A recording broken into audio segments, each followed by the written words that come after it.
call to order the April 21st, 2025 meeting of the Delray Beach Planning and Zoning Board. Ms. Miller, if you'd call a roll, please. Jeffrey Meiselman. Here. Chris Brown. Here. Detra Strawn. Here. Mitch Katz. Here. Alistair Thomas. Here. Judy Malika. Absent. Gregory Snyder. Here. Okay. At this time, we should approve the agenda, and I would note to the board members that there's an extra set of minutes added from what we had earlier. Okay. We'd like to approve it as is unless there are any changes. And Motion to approve the agenda. Second. a motion to approve by Mr. Katz and seconded by Ms. Thomas. Ms. Miller? All in favor? Aye. Oh, aye. Opposed? Thank you. Good. I didn't know I could get away with that. Okay,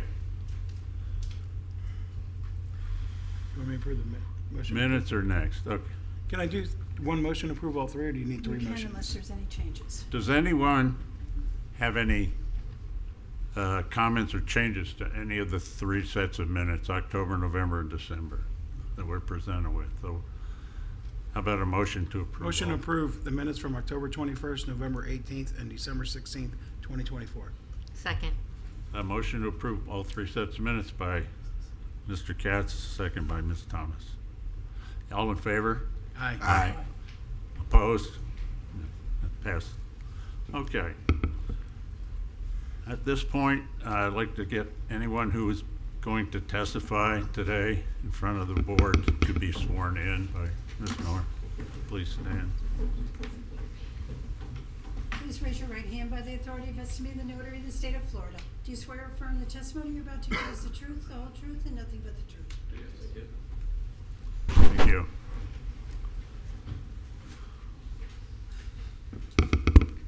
Okay, where are we?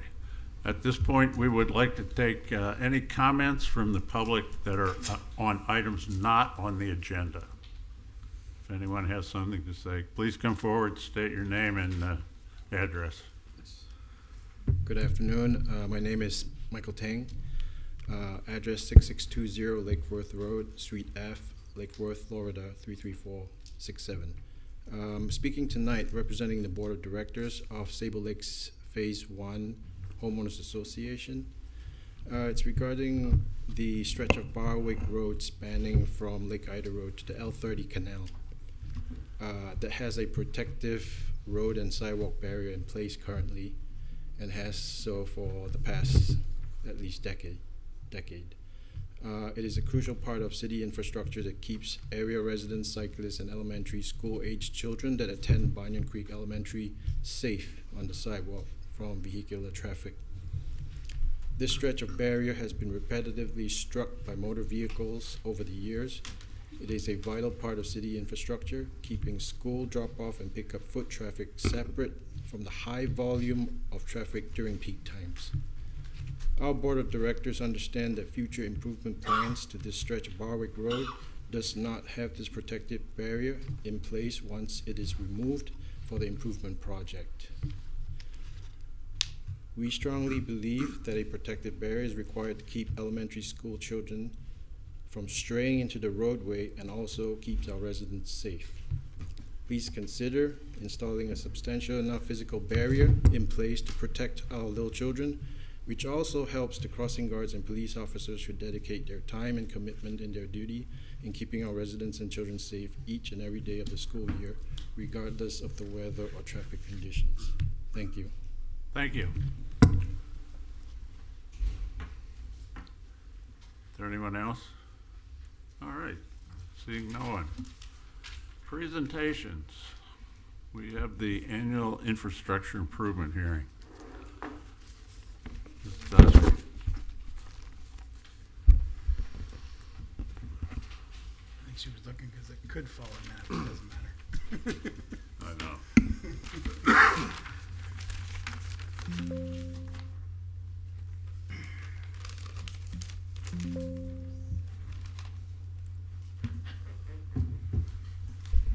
Okay, Good evening, members of the board.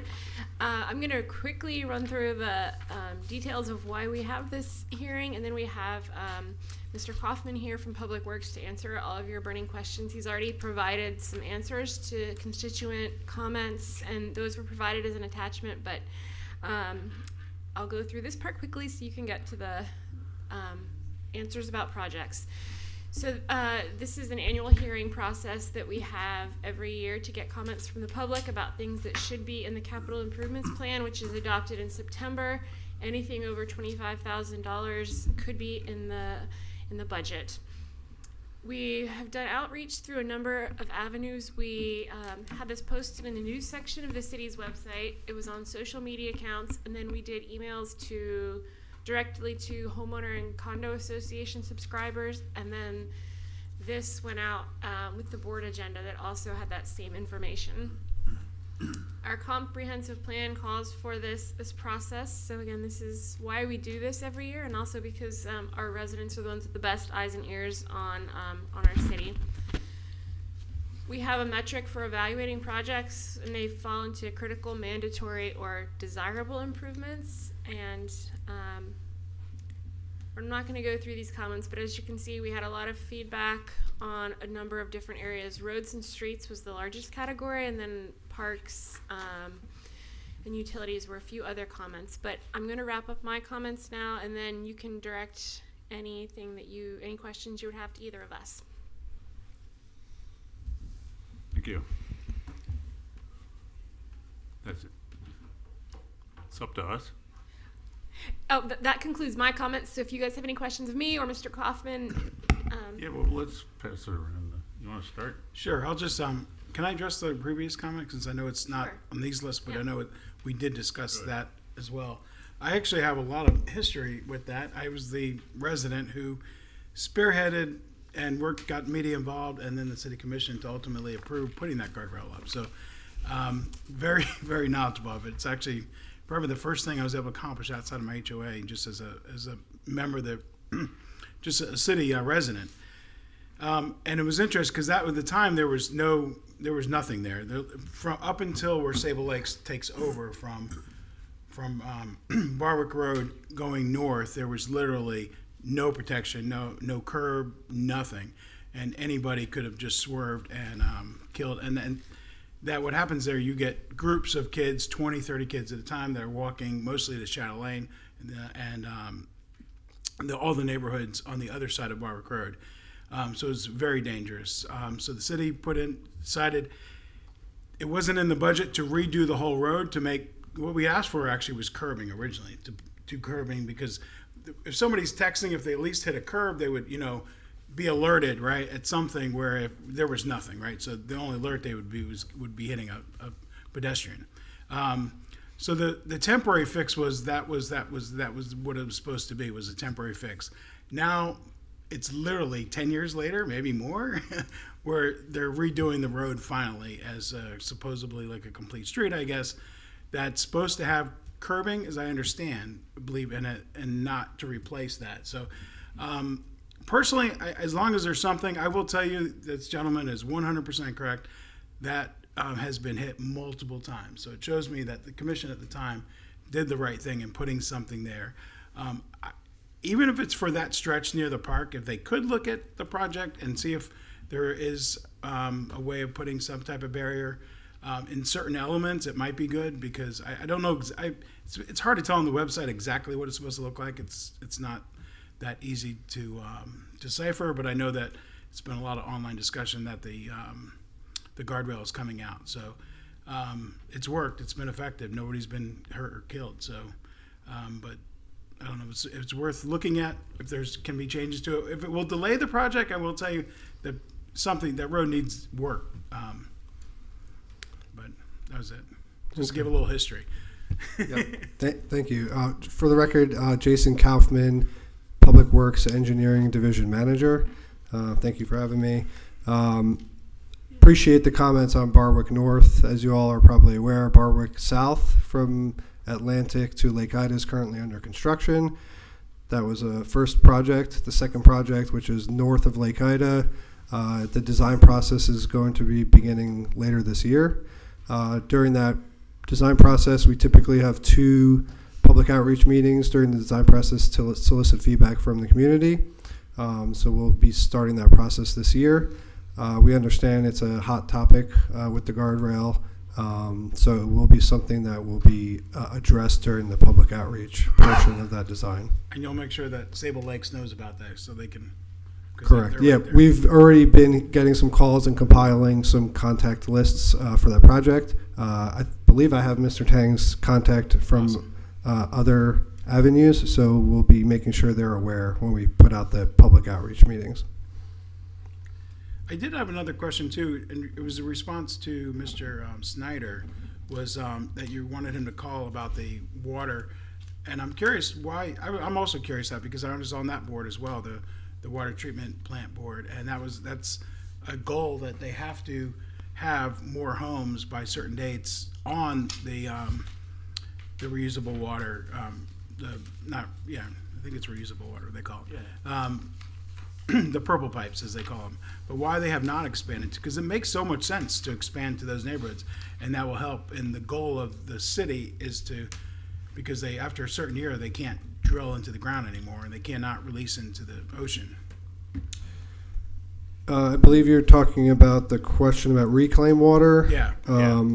I can't speak for the utilities department, as I don't work in that department, but I would recommend contacting the utilities Yeah. department. Yeah, I'll say something about that when I get a chance. That's all I had. Great. Mr. Mylan? Hello. Mr. Strong? Any comment? Mr. Brown? No comment. Ms. Thomas? No comment. Okay, yeah, I have just a couple of things. One relates to that. Yeah, and I will call them. I think that's a great response. I appreciated the responses to the particular items that were listed under my name. One is the phone number, another one says that somebody's going to contact me. I'll try to contact somebody about the road and the manhole covers. I think we talked about that day. You in the field. identified one, Yes. but I need to get whoever it is that's complaining to take me around and say this one, and this one, and then make sure we know about that. Are you the right place to go with this? Yes. Okay, I'll talk to you. And the road surface too, I guess. Yes. Okay,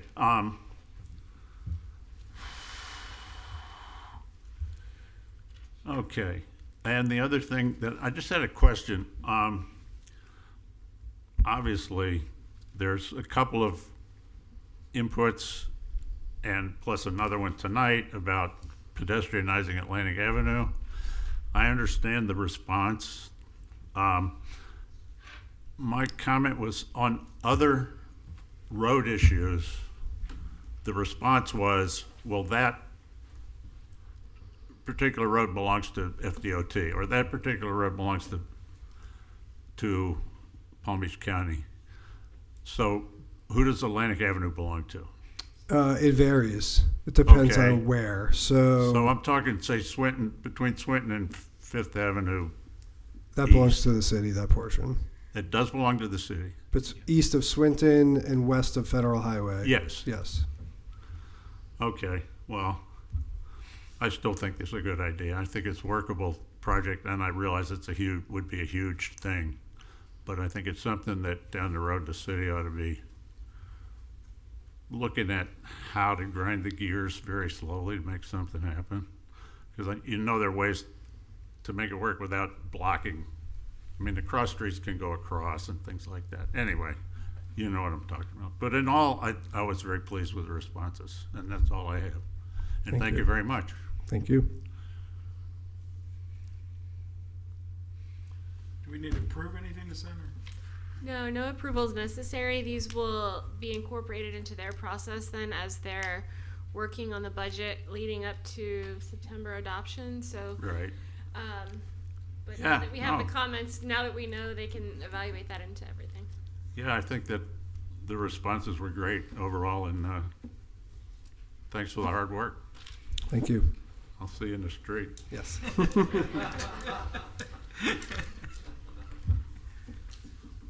They're about to They're about to dig up my street. Okay, moving on to item 8, quasi-judicial hearing items. At this point, I'd like to read the quasi-judicial hearing rules.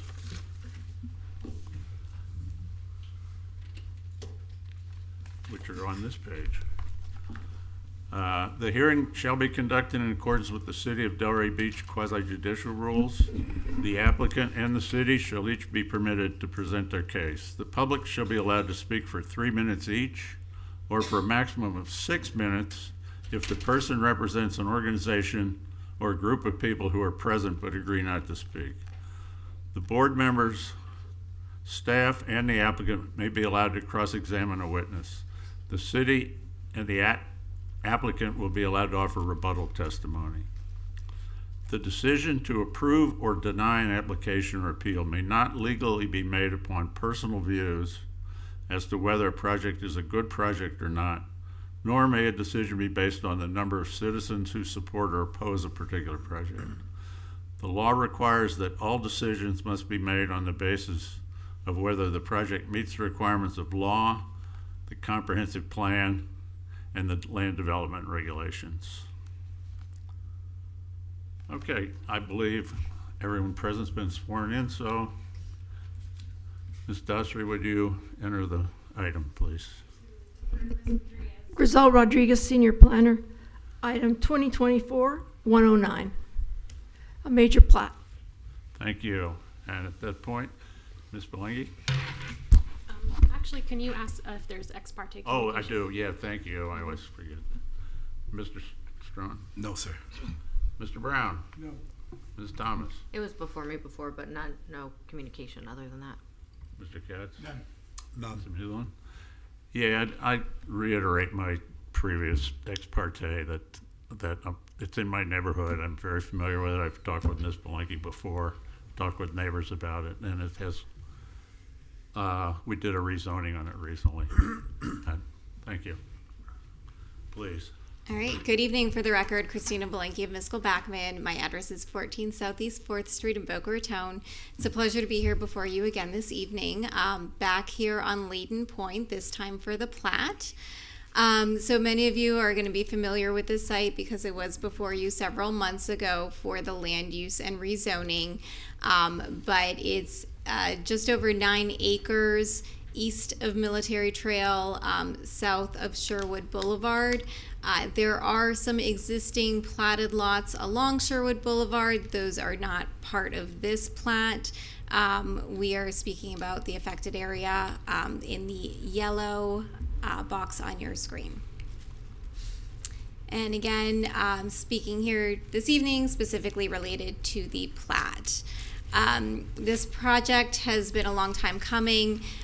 There's a lot of history on this site, and as Mr. Snyder noted, we did have the land use plan amendment and rezoning for this property approved back in December to allow single-family residential development on this site.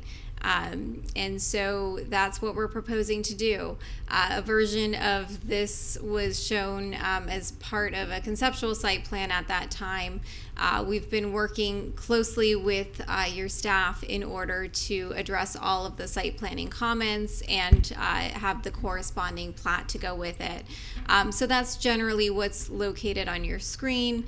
The yellow represents the single family lots. They've been oriented in kind of a manner to be consistent with those homes existing along Lakeview. And we have quite a bit of open space that has also been positioned kind of towards the existing residential developments to provide a buffer area. And so just to kind of highlight on the screen, so we have existing residential homes here going along Lakeview to the east, up here as well. So we have proposed an expansive buffer kind of along this portion of the neighborhood to ensure there is not just a little buffer, some trees, but fairly substantial buffer in that area, again, in order to protect those existing single-family homes. And then we have kind of a larger open space tract over here, and we'll have our mail kiosks and some usable recreation space in there as well.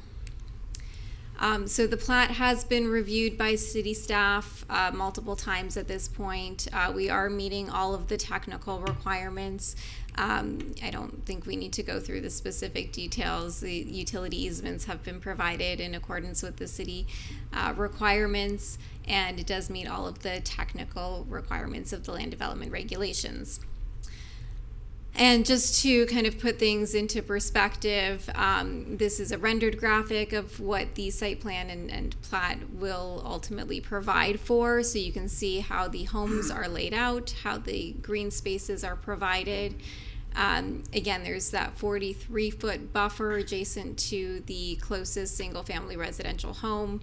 That specific lot that's adjacent to that home, so this lot, I believe it's lot 27, is going to be restricted to a single-family, or a single-story product type to afford, again, more protections to that adjacent residential home.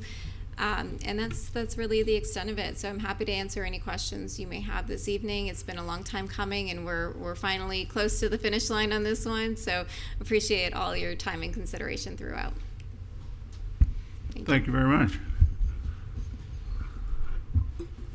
Ms. Rodriguez.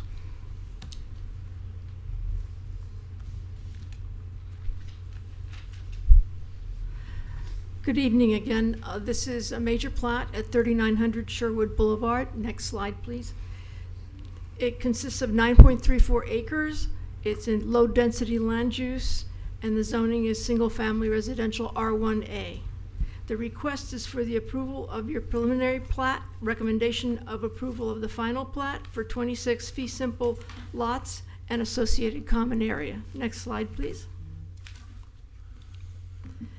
The history, I'll be brief because Ms. Belinkie already referred to it. There was a monastery built since 1967. It was demolished earlier this year. In 2024, we had a land use map amendment redesignating a portion of that site from community facilities to low density, and a rezoning also for the entire 9.34 acre parcel from community facilities and R1AA to R1A. Next slide, please. The monastery was demolished in 25, as I already mentioned. The plat is consisting of 26 single-family home sites. Lot 26 is restricted to 1 story. Tract R is the right-of-way tract, and open space is tracts L1 through L7, which is 2.2 acres of open space in the plat. Next slide, please. The lots range in size from 8,125 feet to 20,790 feet. R1A lots require 7,500 square feet, so they're somewhat larger than your R1A lots. Access is taken through the intersection of Sutton Place and Lakeview Drive. Next slide, please. Required findings for the land use map. The R1A zoning district is a preferred implementing district in the LD land use. Single-family residences are permitted by right. Concurrency, water, sewer, drainage, open space, solid waste, and school capacity will meet the required levels of service. Next slide, please.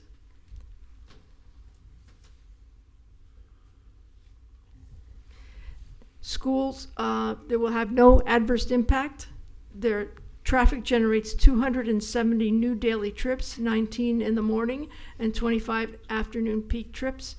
It meets the Palm Beach County traffic standards. Parks and Recreation will have a fee of $13,000 for 26 new homes to add to their reserves. Solid waste, there is solid waste capacity through 2054 to accommodate this. The open space is 23.35% of the plat, and each lot and open space area is designed to contain its own drainage. Next slide, please. The required findings for consistency. The proposed density of 2.78 acres is compatible with the LD land use, which has a maximum of 5 dwelling units per acre. The applicant has provided a landscape buffer and proposes to erect a metal picket fence on the east, south, and west property lines in consideration of adjacent communities. The proposed plat will provide 26 single-family dwellings in a low-density area. Next slide, please. With respect to consistency, there is 2 seconds. Okay, yeah. The plat provides for similar intensity, density, and height. They're surrounded by residential communities. The property abuts low-density land use to the north, south, east, with adjacent lot sizes of .286 acres. Layton Point plat proposes lot sizes ranging from .186 acres to .477 acres, with an overall density considerably less than the maximum of 5 dwelling units per acre. The compliance with the LDRs, they will have to meet the development standards for R1A, which is shown on your diagram there. Next. Standards for plat actions. The internal roadway circulation, there are no visual distractions on Layton Point Drive. There are sidewalks for pedestrian access. There are 2.2 acres of open space and landscape buffers. It is compatible with the surrounding neighborhood character. It meets the traffic performance standards of Palm Beach County.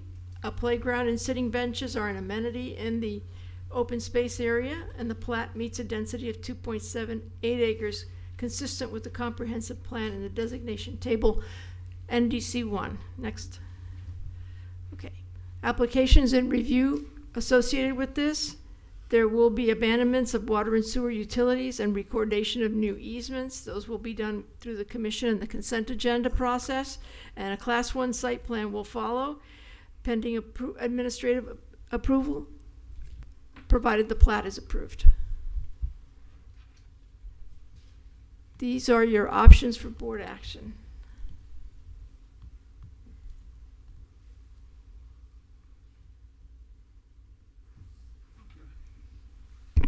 And just to provide a quick note, when we did the Chapter 2 rewrite at the end of 2023, we eliminated the preliminary plat process, but the state added it back for us. So we are treating the approval tonight by Planning and Zoning Board, if it's granted, as the preliminary plat.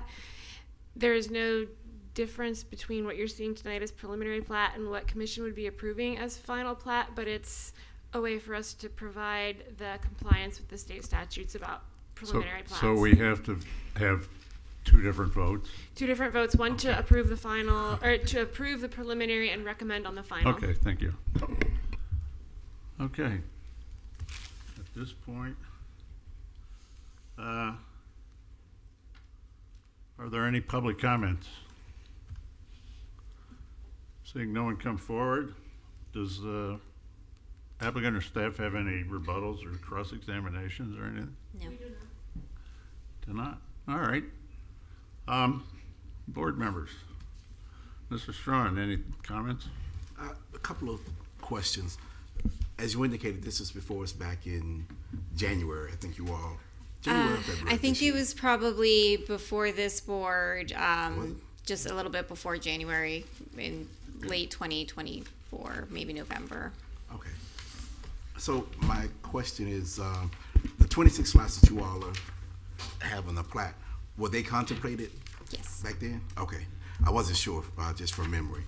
And my second question is, I know you all indicated that sewer could accommodate this project up until 2054. Solid waste. Solid waste, right. What happens after 2054? Oh, so not this project specifically, but development within the city, the projections for the landfill. Okay, so that's not project specific. No, not project specific. Okay. Okay. Mr. Brown? This project has been before us several times, and I think this solution is an excellent one.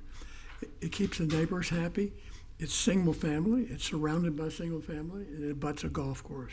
So it's a very reasonable proposal. Thank you. Thank you. I concur. That's all I have to say. Mr. Katz? No comments. Mr. Midland? And I agree with Mr. Brown. Looks like a nice project. Okay. I have a couple of comments on this. I didn't notice, oh, I've screwed this up. I didn't notice anything about, maybe it's because I can't read the thing. Are the proposed utility easements on the plat? The proposed utility easements are on And the where are plans. they? More readable in your presentation? I don't think so. We do have each plat page by page on my presentation, so potentially.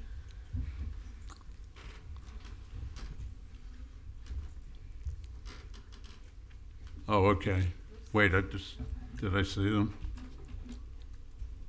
Yeah, so it's a little bit difficult to read still on the screen, but they're, for the most part, the utilities kind of run along the roadways here. Where do they come in from? I believe there's a water connection.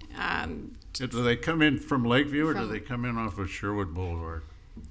I believe for the most part it's from Lakeview. We were previously proposing some from Sherwood. I think so. I think the primary are coming off of Sherwood, and so with all the moving parts, we went around and around with the applicant on the order of when to take out the old utilities and when to install the new ones. And so they actually have permits in right now to install the new utilities. It's a lot longer process to get that done, so we agreed that they could come forward through this. Okay. And then the bond that they provide during the plat process, should this whole development fold, which we hope it doesn't, but should the whole development fold, the cost of any infrastructure that was ripped out but not replaced would be supported by the bond that they provided. Okay, Yeah, but and so, actually, I think it's both. I think the answer is both because it's a loop system, and we went over this and thought at some point it was 3 points. Now it's 2 points, but it's both Sherwood and Lakeview. There's connections on each side. So, I mean, what I'm asking about is tearing up Lakeview Boulevard to put pipes underneath it. I mean, there will be a connection. So at some point, traffic has to kind of be I don't know, Rerouted is the word you're looking for? Potentially rerouted, or just they might just need to close down one lane. So directed, it would be done through a maintenance of traffic plan. So they would close off the necessary portion and maybe allow one vehicle at a time with the appropriate Okay. person there to direct traffic. I mean, okay. Everybody's happy because the construction's coming in off of Sherwood, but there's gonna be construction on Lakeview eventually. It'll be minimal, Okay. just to make that connection. So, Okay. yes. All right. At some point, there might be a Okay. little disruption. I want to make sure that one of the items in the LDRs, number 3.2.3I, is not to create or exacerbate a high accident location or intersection. And this relates to something else that I have a complaint about, which is all the traffic study all has to do with Palm Beach County, and it has nothing to do with the neighbors, which is, I'm sure, absolutely 100% perfect with the rules and traffic engineering, and absolutely nothing to do with common sense.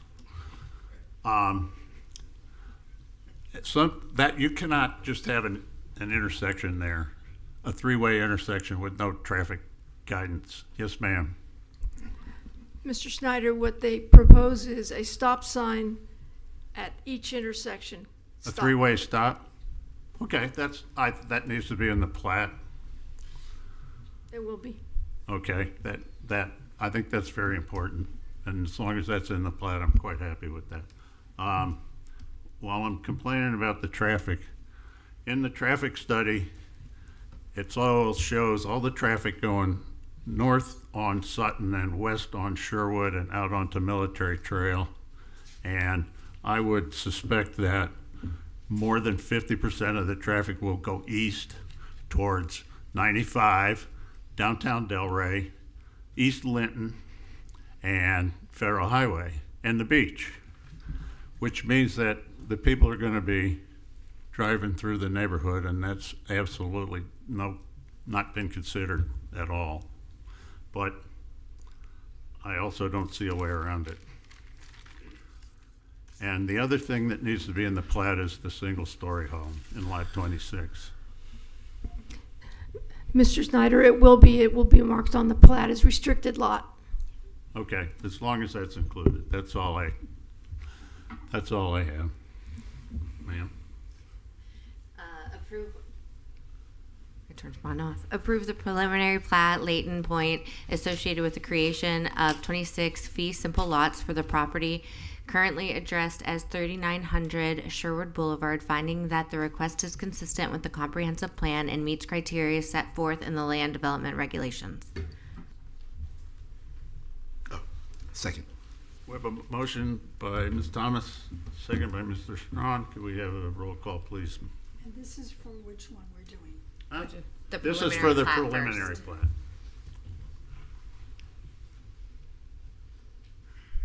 Jeffrey Meisman, Yes. Chris Brown, Yes.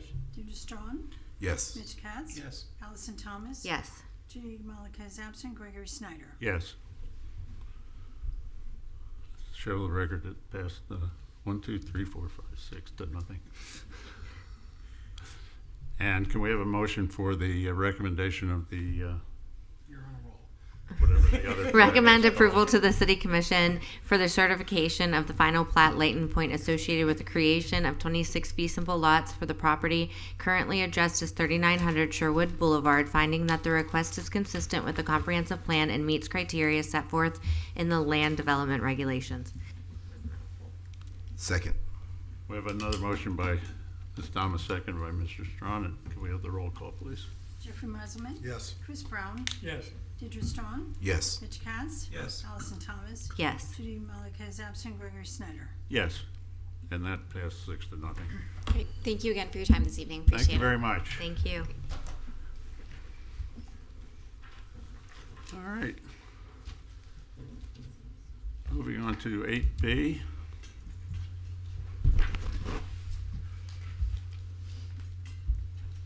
Ms. Dosry?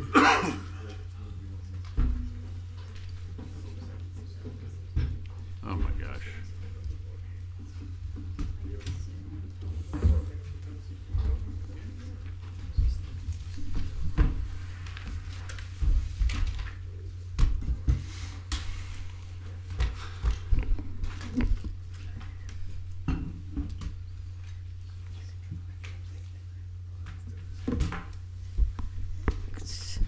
Good evening, board members. Alexia Howell, Senior Planner. For the record, I'd like to enter file number 2023-122, and the applicant, Mr. Mike Cavelli, is here today to present. Good evening. Thank you. Mr. Gavelli. Mike Cavelli, Cavelli Design, 1209 South Swinton let me Avenue. stop. Can we have ex parte, please? Oh, sorry. No. No. No. No. No. I visited the site. Okay. I guess I'll do that over again to make sure it's in the record. Mike Cavelli, Cavelli Design, 1209 South Swinton Avenue. The site we're going to talk about today is east of Federal Highway, just west of Tropic Isles on the west side of Spanish Trail. It's about midway between Avenue L to the south and Linton to the north. This is a site plan that is involves a site plan, landscape plan, architectural elevations, some relief for setbacks of an existing structure, and a relief to reduce a landscape strip along the front of the property. It's an existing property. You can see the history of when these things were built. The main structure we're going to talk about is the one on the upper left-hand corner. It was built as a shed, and it was CO'd in 2007. It is concrete block construction. Somewhere between 2007 and probably 2022 maybe, it was converted to an efficiency unit without permits. So it's a code enforcement thing. We're here to try to bring this into conformity. We're doing this for a new owner who bought the property in 2023 at the end of December. None of the construction was done by the current owner. They're trying to just bring it into conformity and make it a legal property. This is a site plan. Pretty much everything is there with the exception of along the northwest rear property line and the north property line. We're removing pavers so that the 5-foot landscape strip is adequate. Let me see, where's the button for that? Is it this one? Yes. So it's up in that area there. Along the north side of the duplex, there's a concrete slab. We're going to remove that so we can add some additional landscaping. And along the front in this area, we're going to remove paving against the right-of-way so that the proper buffering can be provided to screen the parking area.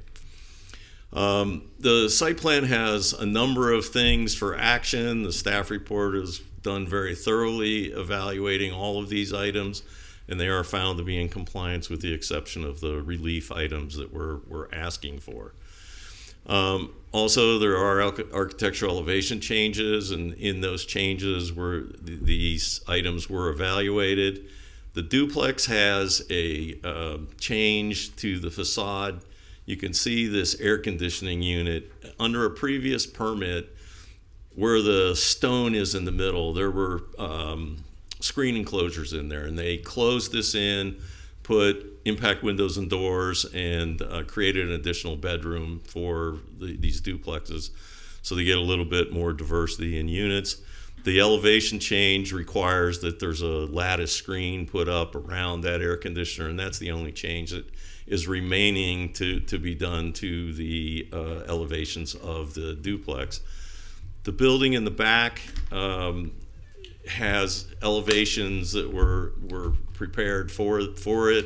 It's a little over a 400 square foot building, but this is the north side with the main entrance to the building. This is the south side of the building. This is the east side with a private courtyard, and this is the west side with another private courtyard. The landscape plan, there's a lot of landscaping along the north and south property line. There's clusia hedges. We are, like I said, we're removing the slab. We're gonna landscape and add these 3 trees along the north of the side of the property. Likewise, we are going to add these trees along the south side of the property. And then in the front, we'll be removing concrete so that we can provide a hedge and 4 more trees in the front. That will bring this into compliance with the landscape requirements. Then there's 2 variances. This is in relative to the rear building. The interior side setback is 0.3 feet of the existing building, and the rear is 10.5. In the staff report, there's a comment about the rear setback was originally 15 feet, and the code was recently changed to 25 feet. So instead of asking for a half a foot waiver, now it's 10.5 feet as a result of that code change. Graphically, here you can see where the side setback is and the rear setback. The relationship to the adjacent buildings is approximately 30 feet to the north building, which if you see the duplex, it's about the same distance on the duplex as it is the existing structure. And in the rear, it's approximately 42 feet. But notice that in this area, there's a very large open space. That's a recreation parcel for a multifamily to the north. In terms of the visual of it, this is a picture that shows the duplex to the left and then the small unit to the rear. And you can see the relationship in the buffering in terms of the setback in this item. Notice that the duplex is almost exactly the same setback as the existing small structure. And then this shows the relationship between the building to the west and the existing building. And then this is a look over the fence to the north at that large open space. So you can see there's not a lot of impact for granting this variance with the surrounding properties. There's findings that have to be made. All those findings have been vetted. I think one of the main thing is that this is not a result of action by the existing owner, that we're just trying to bring this into conformity.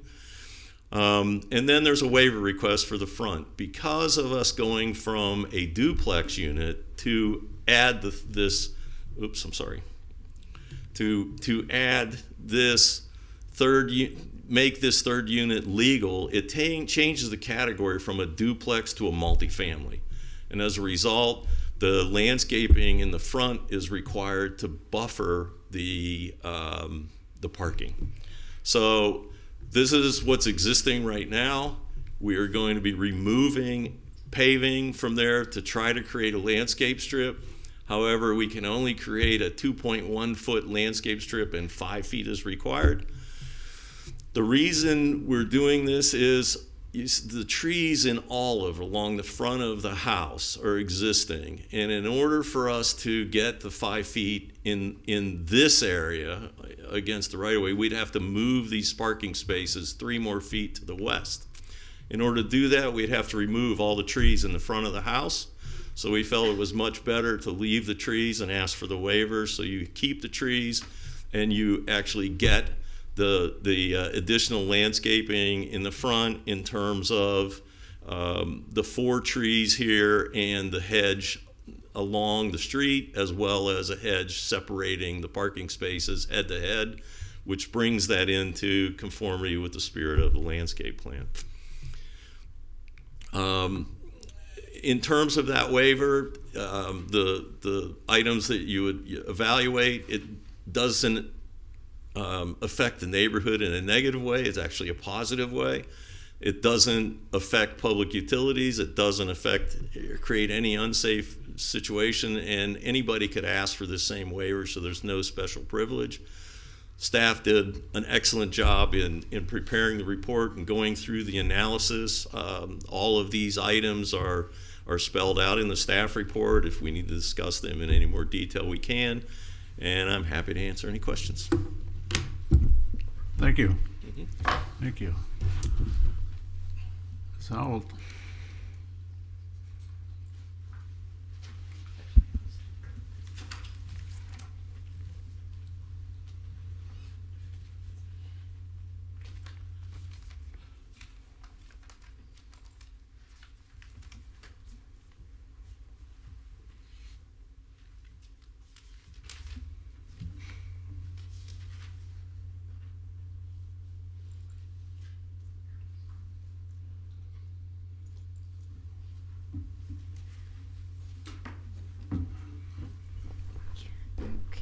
All right, thank you, board members.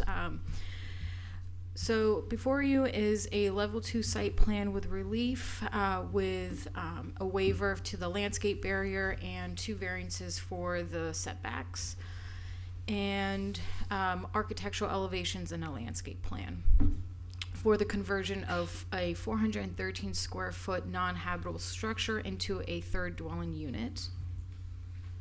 So the property is located at 2312 Spanish Trail, with a property size of 0.28 acres within the zoning district of RM, with the underlying land use designation of medium residential.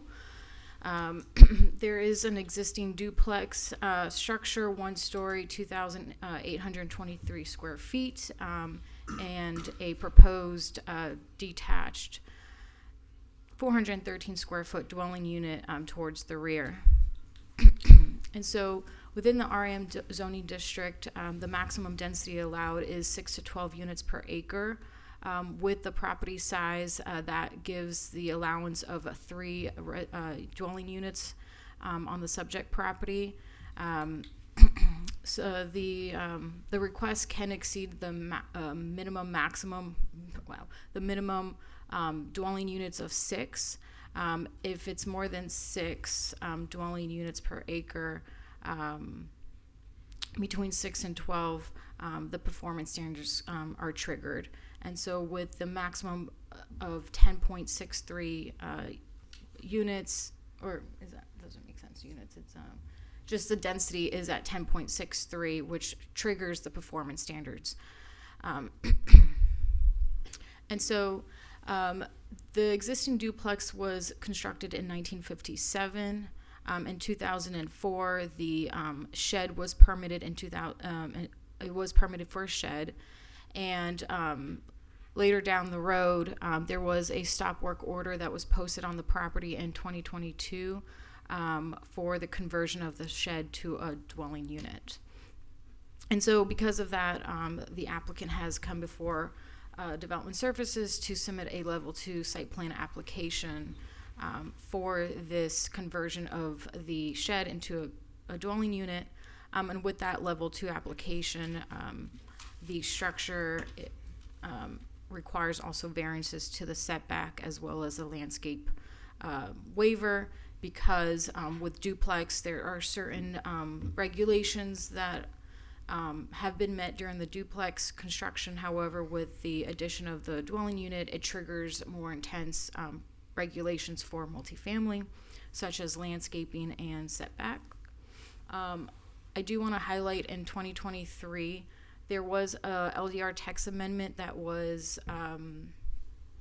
amendment for the duplex zoning district in the RM. So within the RM zoning district, there are certain categories. One of them is multifamily and duplex.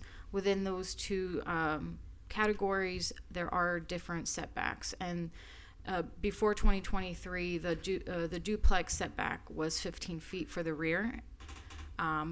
But with the proliferation of larger scale duplexes coming into the city, the scale of these duplex were more 3 stories, and so the amendment was changed to accommodate those larger scale developments to have a stricter rear setback from 15 to 25 feet.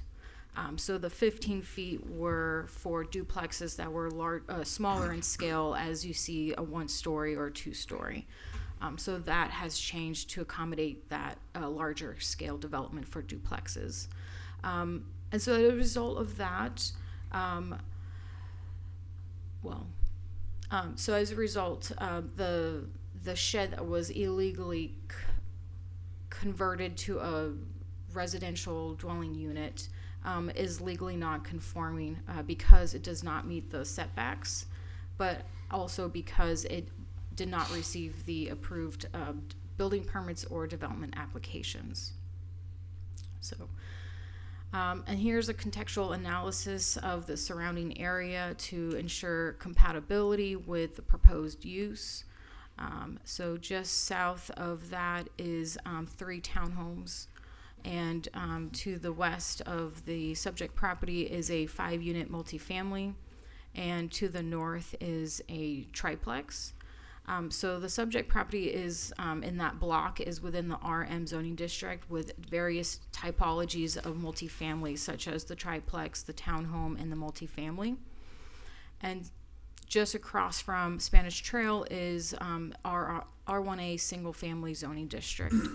So taking a look at the surrounding uses, the various typologies of multifamily, it appears that the proposed use is consistent with the surrounding area and the neighborhood fabric.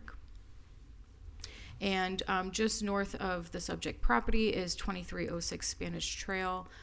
There's an image to the bottom right or left that shows the triplex. So before you is the site plan. It's to convert the detached structure into a 3rd dwelling unit highlighted in red.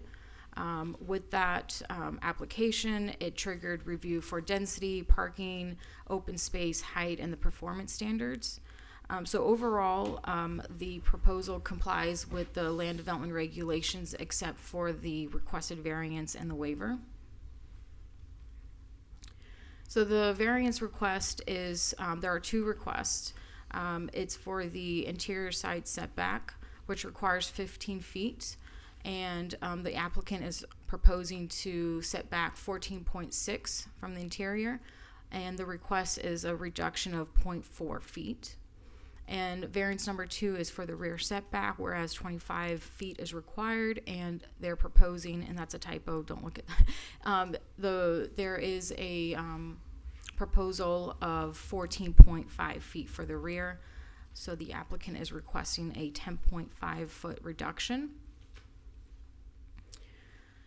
And when we were analyzing this compared to the criteria for a variance, so a variance is a deviation from the code requirement, and the variance cannot be self-imposed. It cannot be an economic hardship. There has to be something peculiar or unique about the lot that, if the strict enforcement of the code, would inhibit the applicant from utilizing the property. So looking at the property, it's a fairly normal square lot. There's nothing really unique about the lot that would prevent the applicant from building something on the lot. And you can also see that through the existing duplex structure on there. So the lot is buildable, and it could conform to the enforcement of the setbacks. However, considering the nature of the shed conversion into a residential unit, at the time of the LDRs, the shed was permitted at a 15-foot setback, which is allowed, which was legal. However, with the conversion of that residential unit, conversion of the shed into a residential unit, it triggered to a higher standard of setback requirements.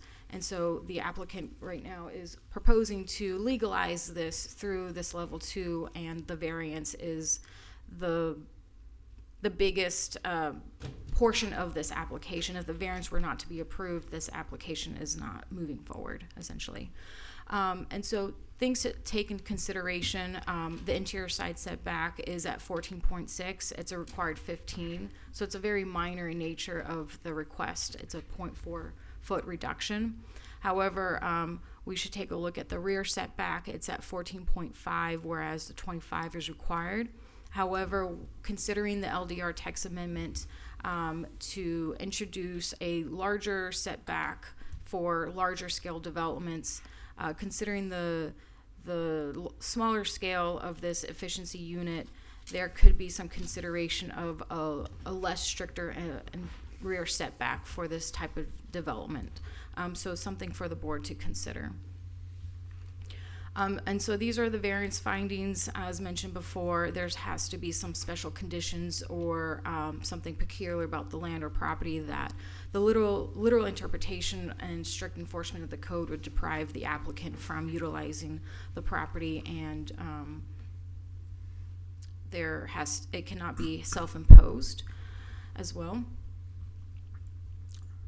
And here we are into the architectural design. So this is a quick glimpse of the efficiency dwelling unit. The north side is the entrance, and we have the side on the south and the west side, and the east side, which has the landscaping. Just looking at overall, it has that traditional peaked pitched roof. It has some ornamental features with the sconces in the front of the doorway. It's very simple in nature, and is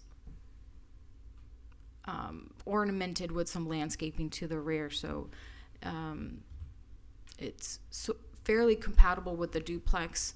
The duplex has some simple ornamentation. It does feature a stone veneer in the front to kind of elevate the front facade of the duplex. And so the board has 3 criteria to ensure that the architectural design conforms in good taste and harmony with the surrounding areas, and is compatible with the comprehensive plan. Here we are into the landscape waiver. So as mentioned, within the RM zoning district, landscaping is required to be buffered from any parking area from the right-of-way. So the requirement is a 5-foot landscape buffer. The applicant is proposing a 2.1 foot landscape buffer, and so it's a reduction of 3 feet.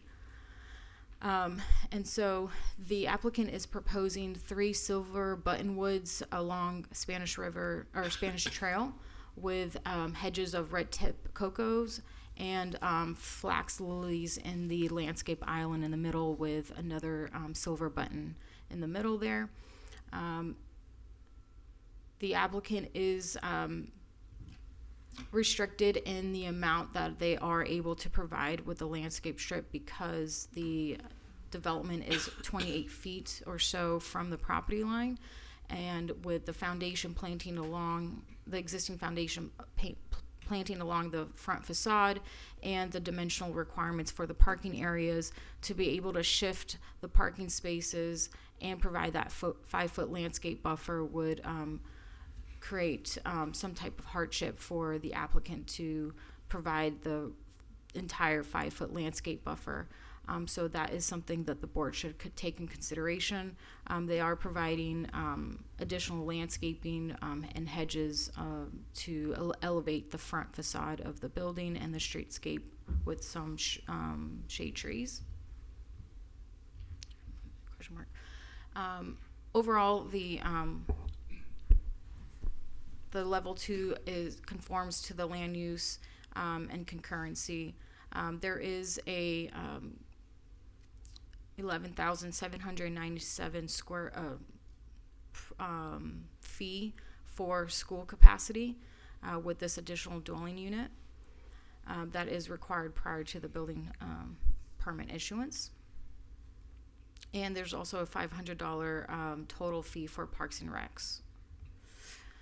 Overall, the development is consistent with the goals, objectives, and policies of the Always Delray Comprehensive Plan and the LDRs. And here we have the board actions, and if you wanted to add anything. Yeah, I just wanted to add one thing.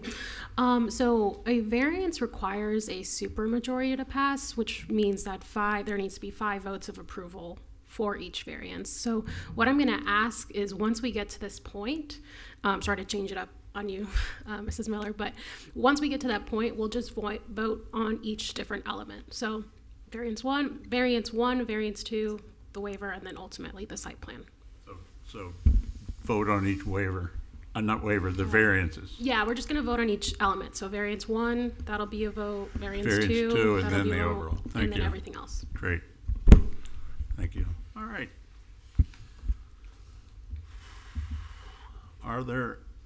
Does anyone in the public have any comments?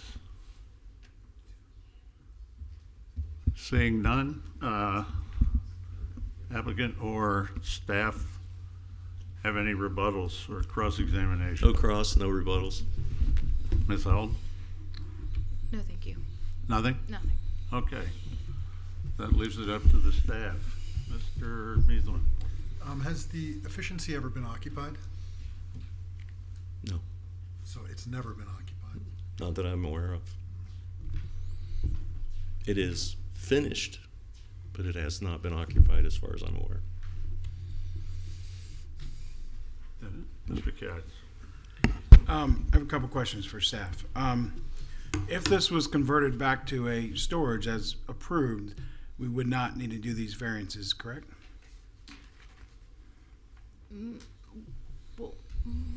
Well, the shed was approved with a 15-foot setback, and so any accessory structure would have to comply with the building requirements of that zoning district. But it could be used as a storage right now it- and not, and then it would also, it would remove variance number 1 with the front because it's now a duplex, right? So they don't need that variance, and then it's not in the back, so they don't need that variance. So if you were to convert it back to a shed, it would be a non-conforming structure, but it would be a legal non-conforming structure. Yeah, But it was approved as a shed, correct. so it would be, it's approved, so it would be allowed. Yes, with a Right. 15-foot setback. Right, with those setbacks. Because my question is, if somebody came, say today, they wanted to come to us, say that wasn't built there as a shed or anything, and they said, we don't want to build a shed, we want to build an occupied unit, would they have to have a variance? Yes. Yeah. Or meet the 25 feet. So we were giving them a special privilege now. My thing is, it says in there we can't give a special privilege. So we're giving them a special privilege potentially because somebody decided to skirt the law and turn something that was approved into a dwelling unit. So now we're saying, okay, since somebody did that, now we should give that variance because of somebody's mistake that they didn't go through approvals. So what it's telling people in the future, just do it, don't get caught, and then just flip the property, and the new owner can come and say, hey, they messed up, I didn't mess up, so I now want the variance. To me is like, if it should go back to the way it was. And if the purchaser didn't do his due diligence to know that it wasn't permitted, didn't do correct, maybe overinvested, and because of it, that's not our fault. I think you gotta follow the rules. And I just, I don't see reason for granting variance because of mistakes made by a previous owner. Mr. Strawn? I had some of the same concerns. Because it seems to me when you purchase a property, you go through the title search, they take a look at, they're supposed to take a look at whether or not there are proper permits, when the permits were submitted. And as Mr. Cass just said, if that didn't happen, the board, I mean, it's like you're asking us to accommodate an illegality because you were supposedly a bona fide purchaser without previous knowledge, but you should have had knowledge if the title search was done and was accurate. So that responsibility to me, as Mr. Cass said, shouldn't fall on the board, should fall on the title company, which I'm sure you had some type of title insurance to cover that. But this is a lot. This ask is a lot, in my opinion, and I just don't see the justification for it if, in fact, there was an illegal structure put there without the proper permits. Can I add one more question? Mr. Meiselman asked about the people living there. I noticed on Google Maps there's 3 mailboxes, so that would show me that there's 3 addresses there somehow without permitting. So I don't know how that. Somebody's getting mail. There's mailboxes there. Yeah, agreed. There's mailboxes there, but whoever did this was building it as if it was right a 3-unit project. Mr. Brown? I'm going to support the logic of Mr. Strawn. I'm not going to vote for this because I think that illegal structure should never have been there, and we're just perpetuating the harm that was done before for an illegal structure. So I think this is, and I want to say that there's nothing here that's exciting. There's no change in the architectural style. It was built in a period of the 50s, one of the most magnificent architectural styles in America with mid-century modern. I don't see any give, I just see take, and I'm not going to vote for it. I think everything that I was going to say has been said, so I concur with the board. Yeah, I have to say it. Basically, the comments I had were pretty much the same comments, and especially the part about the due diligence of the buyer. You say it wasn't done through their fault. It was done through their fault because they bought something that they shouldn't have bought, and I think to say it's not, I just can't support this. And at this point, do we need to do all 3 waivers, or both waivers one by one? If we're making a motion to deny, can we just make one motion? So because I'm relatively new, and I think site plans are relatively new to the board as well, correct? With variances.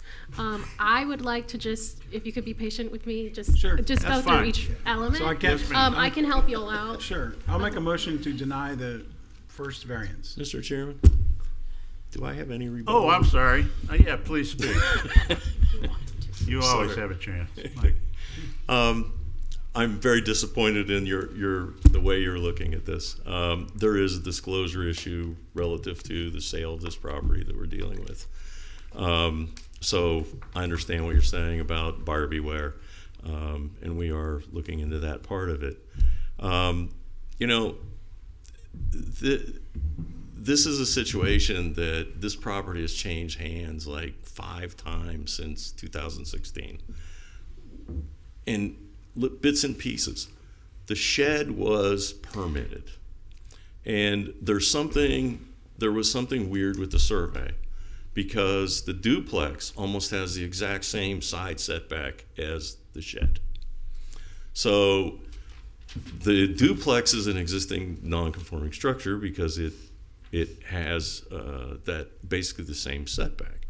So with regards to the side setback, it's kind of a condition of even when the shed was permitted and built, that it was built very similar to the setback of the duplex.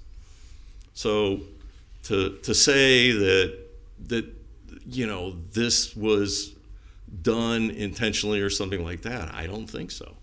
So with regards to that setback, you know, you're dealing with what appears to have been some kind of a survey issue, because almost the walls of that north side of both those buildings almost lines up.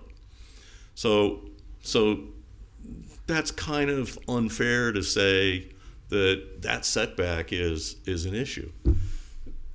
If there was a survey issue in that particular time with regards to why is the north side of that duplex in the location where it is in relationship to this building, then that doesn't necessarily mean what happened in the rear was the same, was correct either. Somebody at the city signed off on that building as in compliance in 2007 when the CO was issued. So, you know, you have to look at it in terms of, you know, the city issued the permit, they did the inspections, and they issued the CO. As a shed. Yeah, but according to the city at that time, it had to have met the setbacks. In reality, it didn't.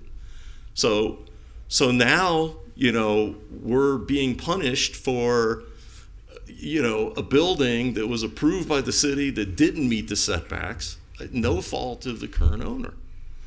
So that's Just stop you right there, Mr. Cavalli, just because I think the chair was being generous with allowing rebuttal at this point. Yeah.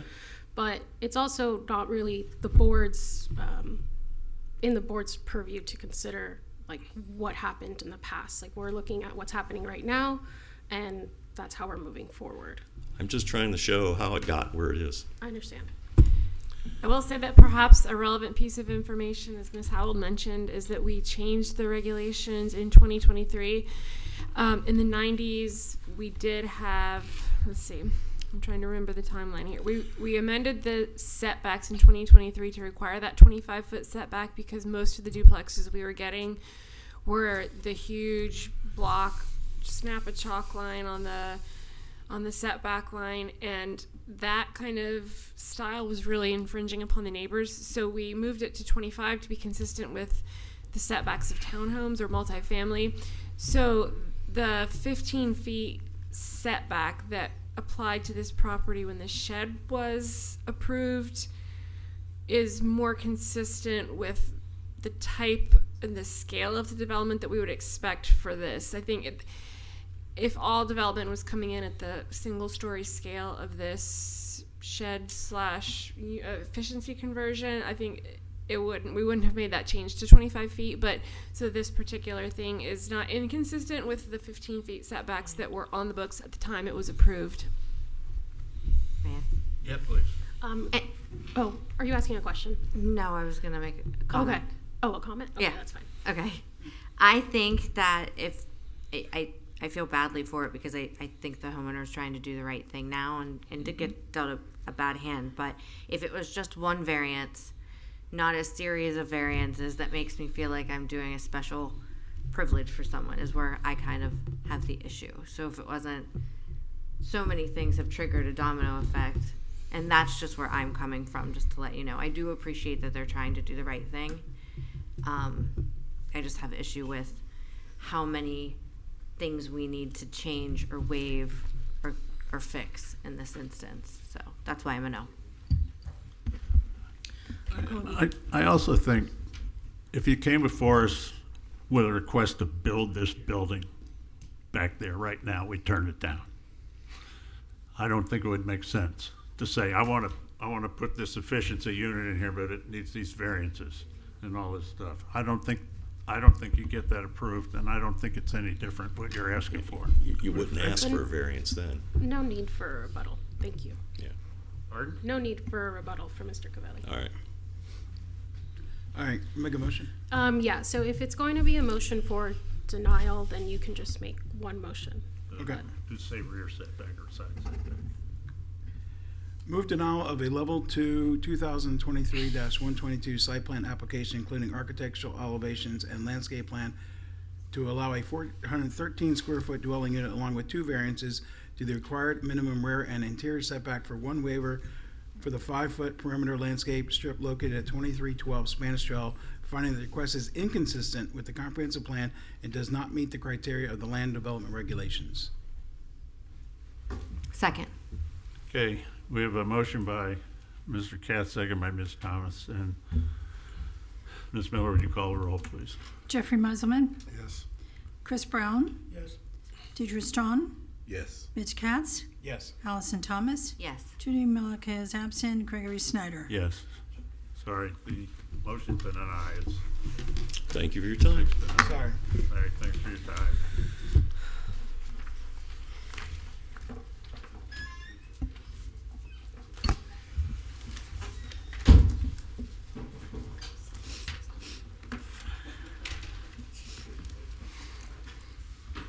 Now we gotta argue about this.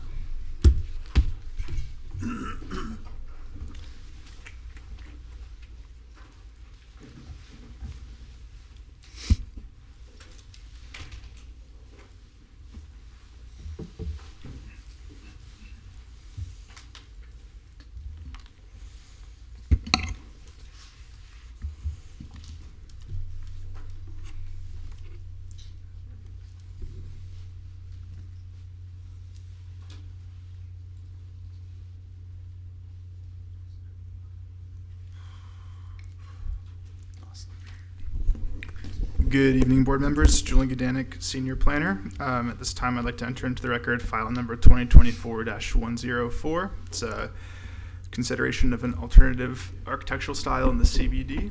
And at this time, I'll turn it over to the applicant's representative, Neil Schiller. Awesome. Thank you so much, Julian. Can we also get a, Oh, ex parte. thank Yeah, you. let's do ex parte. None. None. No. Very brief, just that there was a project, but no discussion about it with the None. attorney. I spoke with Mr. Schiller about architecture. None. Yeah, I spoke with Mr. Schiller today, and I also did some architectural research. Great. Excellent.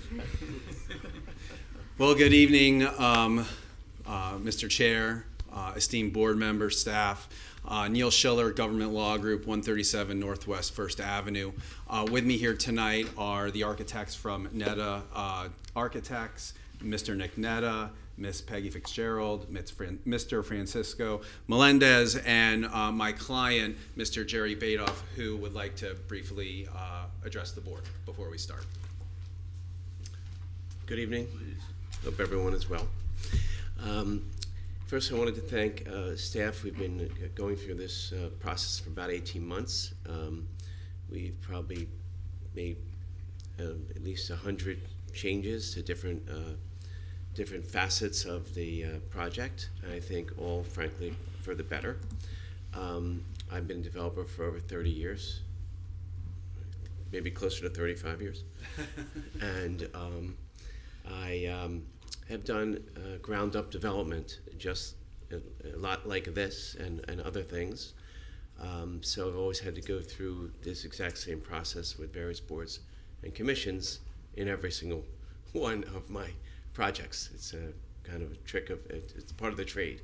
So I've kind of I'm used to coming in with one facet on day one, which is try not to reinvent the wheel. I would like to try to find a common ground with the staff and the various board members that are critical to our decision-making process. And in doing so, being very proud of the projects I've done previously, as well as this project, I think will be a really nice project for the city and something that everyone will be proud at the end. I'm not saying this is the end by any means, but I'm saying at the end, I'm quite sure that we will have a good, something that will be very well received. So That's all. Thank you so much for your consideration. Thank you. Thank you, Jerry. So again, Neil Schiller, Government Law Group. This is an alternate design style. All right, we're not seeking any waivers, any variances, no code enforcement issues. Just design. Just design. So we're asking you to approve an alternate architectural style in the city called contemporary functionalism for the new multifamily residential project at 109 Southeast 5th Avenue. Section 4.413 F3C allows for this board and the city to evaluate and approve new architectural styles that are not identified in your design guidelines.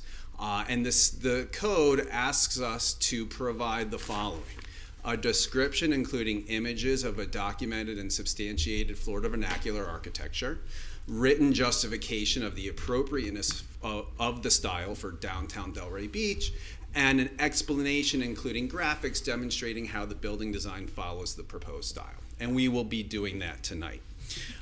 Before we get started in the presentation, I prepared a brief cheat sheet. Okay, this is entitled Characteristics of Contemporary Functional Style. Diane, can I ask you to pass this? Sure. And it has several different characteristics on it. Okay, and I will refer to this in the presentation. So I wanted you to have this. It will also be up on the screen. I will get you a copy. There you go. Thank you. Thank you, Jerry. Thank you, Jerry. So what is contemporary functionalism? Well, it's contemporary style, architecture trend that focuses on innovation and functionality, more flexible and adaptable to new technologies, and it refers to architecture of a given moment. Functionalism falls under the umbrella of contemporary style, proposes principles of classical functionalism. This is logical consequence of internal and external functions and a clear reading of the function of the building. This includes use of simple forms, modern materials, and minimal adornment. And it also proposes elements that minimize climate impact. That's important because we live in Delray Beach. We live close to the ocean. We live where there is climate change happening. The three main principles of functionalist architectures are formatus, utilitatis, and venue status. And the description of those Latin terms, which I definitely butchered, are on the screen for you to review. So what I've done is provided and looked at several different examples of a substantiated Florida vernacular architecture, okay? And these are examples found throughout South Florida. And as you can see, the characteristics of contemporary functional style are listed on the left-hand side for you to look at. And these characteristics include a building design based on a building's function and its purpose. Emphasizes practical use over decorative elements. Visual expression of functionality as well as materials and structure, the simplicity, efficiency, and minimal ornamentation, use of modern materials such as steel, concrete, and glass, use of expansive fenestration for natural light and connection to the exterior, a tripartite composition including a base, a middle, and a top, and a response to climatic considerations. So looking at Metronomic Place in Coconut Grove, you can see a variety of these different characteristics. Let's look at the tripartite construction, for instance. There is a clear base, middle, and top of this building. The visual expression of functionality, as well as materials and structure. You know what this building looks like. You can see the balconies that are produced in the building to know that this is a residential building and not a commercial building. You can see large geometric shapes forming the building. Again, simplicity, efficiency, minimal ornamentation, but it's still, I would hope, a beautiful building, and we believe that it is. Similarly, 2005 Calais Drive in Miami Beach, Florida. This project also is a response to climatic considerations. It uses a visual expression of functionality. It emphasizes practical use over decorative elements. You don't see very many decorative elements. You notice the greenery on the overhang of the rooftop. Well, that is a different functionality. That is a response to climatic considerations. In this building, you can easily see a tripartite composition of a base, a middle, and a top, as well as use of modern materials, steel, concrete, and glass on this building. There's a lot of glass here, as you'll see in some of the other examples that we're showing. 4098 Northeast 167th Street in North Miami Beach. Also, you can see the use of glass really well in this building. You can see the tripartite composition of a base, a middle, and a top using the modern materials. Expansive fenestration for natural light into the building and providing a connection to the exterior. This happens to be on the water, which is also a response to climatic considerations. And you see very little ornamentation or decorative elements in the building. Again, all different characteristics of that contemporary functional style. I looked at some other examples of this contemporary functional style, and I found some really cool quotes from Architectural Digest and Financial Times. This one has to do with Max Strang's home in Coconut Grove. This exemplifies contemporary functionalism, writes Troy McMullen of Architectural Digest. The residence features a rectilinear and sculptural exterior utilizing materials like board-formed concrete and wood-like aluminum louvers. Inside, natural materials and an open layout create a seamless flow between indoor and outdoor spaces, reflecting Strang's commitment to sustainable and climate-responsive design. Architectural Digest said that, not me. Then we look at the Financial Times. So 111 Lincoln Road, Miami Beach. I'm sure if you've been to Miami Beach, you know this garage. It's an iconic garage. And not that we're building this in Delray or anything like this, but it does highlight some of the forms and expression of contemporary functionalism. The author, Edwin Heathcote of the Financial Times, wrote that this avant-garde parking structure designed by Herzog redefines the concept of parking garage. With its open-air design, the structure serves multiple functions, including retail and event venues, while offering panoramic views of Miami Beach. Notice the function of the beams and the supports providing that connection to the exterior. It's a minimalist aesthetic, and structural efficiency embody the principles of functionalist architecture. Then we go to Delito Island residence in Miami Beach. And again, the Architectural Digest author, J. Michael Welton, wrote that this functional concrete home on the Delito Island in Miami Beach. Oh, there it goes. Thank you. There we go, got it. Thank you, Julian. Integrates seamlessly with its surroundings, like a contemporary functional architecture is supposed to do. The residence features 2 pools, a reflecting pool and an infinity pool hidden from street view.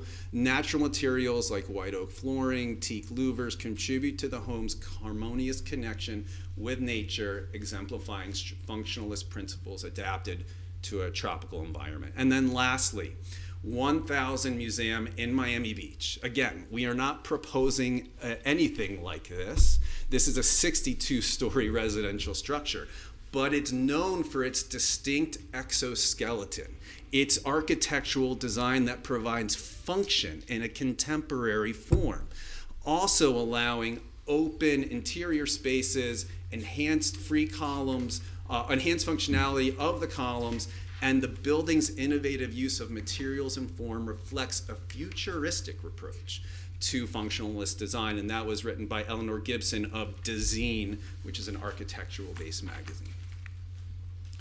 So, the second part of section 4.413 F3C, other architectural styles, is a written justification of appropriateness of the style for downtown Delray Beach. And this is what we put in our application. that Delray's existing architectural traditions are steeped in low to mid-rise structures based in masonry and stucco. However, new development has introduced a more varied palette of materials and architectural designs, including wood elements like we are.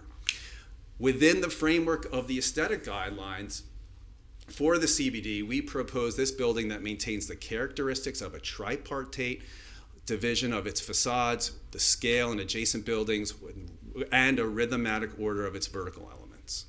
I love this quote from our proposal by Netta Architects, which says that in this project, the contemporary functionalism style manifests itself as an intervention that respects the rules of the city, but interprets them with a modern language in its forms, materials, and textures to contextualize within the neighborhood.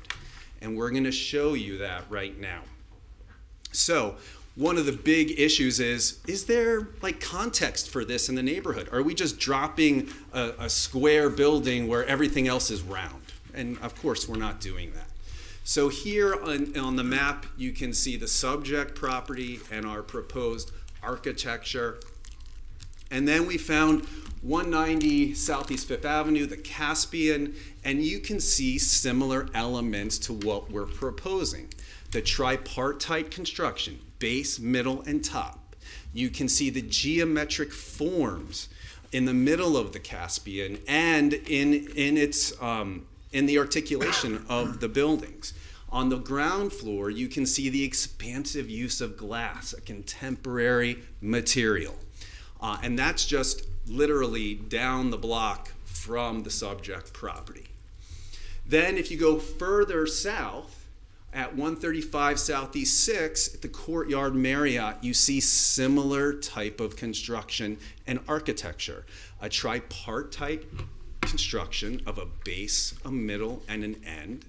You don't see the expansive glass as you do on our project or at the Caspian, but you do see how they're using windows to connect the interior to the outside. As a result, and on the rooftop, you see a significant amount of open outdoor space, which is in response to climatic considerations because people want to be outside here in Delray Beach. A little south, a little east, southeast of the project is 318 Southeast 5th Avenue. Here, again, the tripartite construction is evident with a base, middle, and a top. You see the horizontal nature, similar to our building, that this is full of modern materials, including glass and steel, as well as some geometric forms in the middle that clearly identify the entrance to that building. And then lastly, just north of us on Atlantic Avenue is a portion of Atlantic Crossing, which again has very similar characteristics to all of the buildings that we've shown you. A clear base, middle, and top, use of modern materials, use of non-adornment, meaning minimal embellishments, no crazy spires or unique sculptures or anything like that. Very minimalist type of architecture. And again, in response to climatic considerations, which I do think is a very big deal here. As our buildings continue to be developed, the architecture really needs to focus on climate change. And we're seeing that already. The city has a green building requirement that if you're building a building so big, you have to have a minimum LEED status. So we're already doing that, and I think that that's great, and I think the architecture will need to catch up to that in order to move forward. I now want to introduce Peggy Fitzgerald to talk about the explanation, including graphics, demonstrating how the building design follows the proposed style. Good evening. So this is where the cheat sheet provided will be really helpful because I'm going to pretty much delineate, as these graphics do, how our design reflects the characteristics of the contemporary functionalism style. And here's the list as you all have. So our building is expressive of the form and the purpose and the functions of the buildings. We have the connection of the street with the entry. We have the tall tower, which is the vertical circulation, the elevators. And then on each of the upper levels, we have the living areas delineated by expansive glass as well, and the larger areas of glass on the ground floor, which is the lobby areas and amenities. So the more public areas that will be more connected to the sidewalk and the exterior. We have the simplicity and the efficiency, the geographic shapes and forms. As you can see, the large rectangle in the center, very prominent in this elevation, and the makeup of the geometric shapes that come together in the composition. The design expresses the structure as well as the materials of the building. It's expressed through the delineation of columns, which also, I apologize. It also creates a rhythm along the facade for consistency and adds some verticality to the building to sort of offset the large horizontal nature of the structure. As Neil described in the other buildings, use of modern materials. We do have obviously a great deal of glass. There was concrete. There's also stucco, which is part of the LDR requirements as well. And we have introduced some wood, simple wood ornamentation as well to elevate the design, as this seems to be a material that has been introduced in the CBD in some of the newer developments or redevelopments. Our building, as required by the LDR, does indeed have distinctive base, middle, and top of the tripartite design as well. So here demonstrates the large amounts of glass on the ground floor to create natural light within the lobby spaces and to connect with the exterior spaces and the upper floors to bring natural light into the living areas. And then lastly, every level has continuous balconies and overhangs and eaves to create on the balconies some shaded outdoor living areas. And on the upper floors, we have overhangs and eaves to shade those areas as well. And they all also provide shading for all the large amounts of glass that are there. So you're not heating up, a building over too much. We also use overhangs to emphasize the entries on both sides of the project. So we have a couple 3D renderings. I'm actually gonna talk about this one because this is similar to the elevations. Excuse me, ma'am, sorry, I missed your name, but I just want to make sure we're wrapping up just because Yep. Okay, just Yep. making sure. And just so that you can see the building as a whole, you can see the vertical elements and the overhangs and eaves, the vertical glass tower of the circulation, the overhang at the entry, pretty much all the characteristics and elements I just described that you can see here. And I will turn it back over to Mr. Schiller to finish up with his conclusion. Thanks, Thank you for Peggy. your time. Thank you. So the reason I passed this out is so you could evaluate all of the examples and all the characteristics. This, the second page, I thought was timely. This came up in my Twitter feed today. Okay, it is the Ritter Residences. It's an advertisement for Miami's newest 12-story boutique residence. But if you look at the architecture, right? If you look at the architecture of what's being sold here, there is a clear tripartite construction.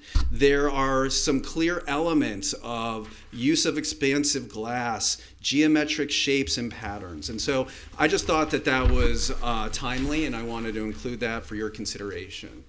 So I know your staff wrote some board considerations. Just briefly, I want to address those. Whether or not the contemporary functionalist style is established for vernacular architecture, I believe we've shown that it is. There are very strong elements of that architecture in Delray Beach right now. It's not called contemporary functionalist in Delray Beach, but as we pointed out, there's some very strong elements here. If the style has been demonstrated to be appropriate for the specific integration with the local context of downtown Delray Beach, again, I think we've shown that with our slides. Potential problems with the future application of contemporary functionalism style, given that it's a fundamentally broad and vaguely defined category. I love that criticism, because these criteria really define contemporary functional style. So if you were to approve this tonight and the commission were to approve this tonight, why wouldn't this be in the definition of contemporary functional style as a way to determine whether or not a building is truly contemporary functional? It has to meet these characteristics.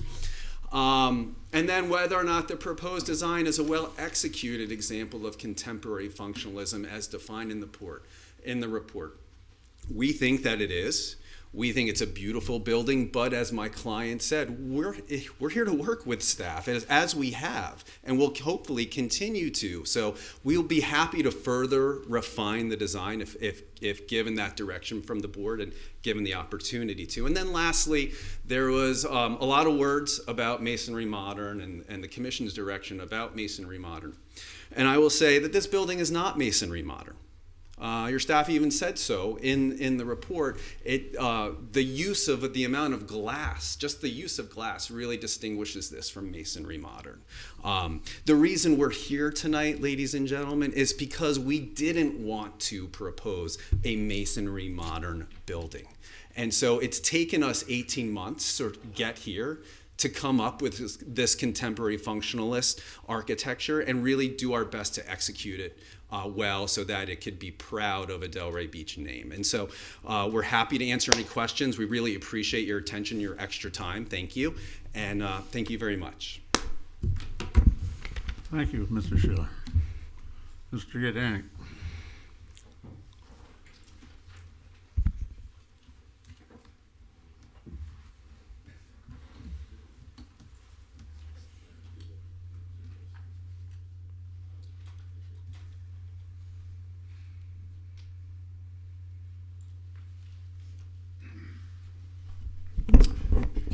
Hello again, board members. Julian Gdanik, Senior Planner.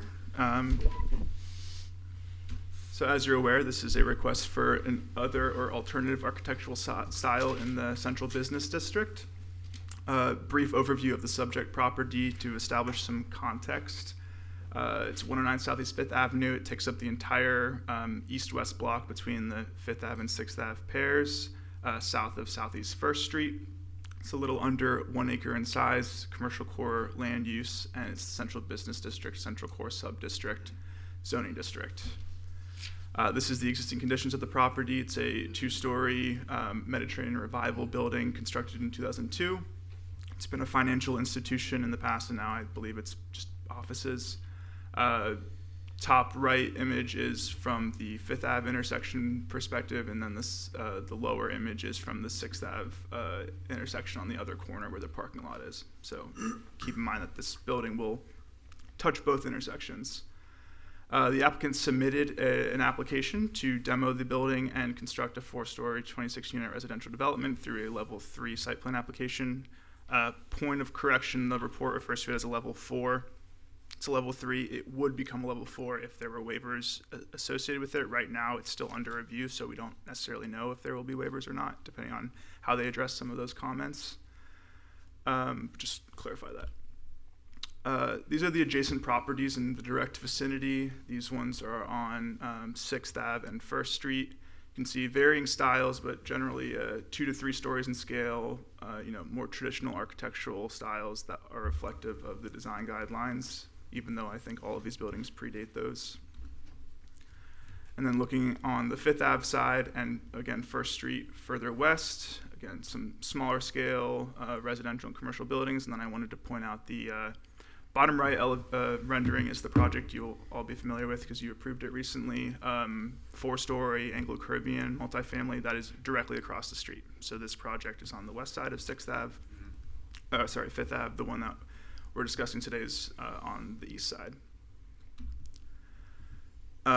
As mentioned, there is a affiliated site plan application with this. You will not be approving the actual design with this request. This is just the broad category of architecture, and then the design will be more refined and specified and approved ultimately with the site plan application when that is considered. So this is strictly for use of the style. The applicant has referred to it as contemporary functionalism, so that's what we'll be discussing today. Brief overview on the purpose of the design guidelines and how they came about. The intent of the guidelines was to serve as guidance for various stakeholders in the community, developers, architects, board members as yourself, staff as we sit here, to really understand the collective community's vision and expectation for what future architectural development would look like. This is not staff's preference. This was created through a very robust community engagement process that ultimately was adopted by elected officials to set, again, an expectation of what architectural styles were deemed appropriate for the city. A few quotes from the design guidelines: the utmost intention is for architecture to be authentic and true to style. Styles are identified as appropriate for Delray Beach, based on historical precedent, climate, and building scale.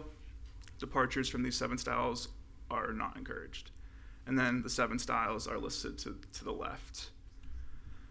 The design guidelines provide a very thorough, robust explanation of the defining characteristics for all of those styles. So we would expect that anyone proposing an alternative style would do the same level of thoroughness and defining the specifics of that style.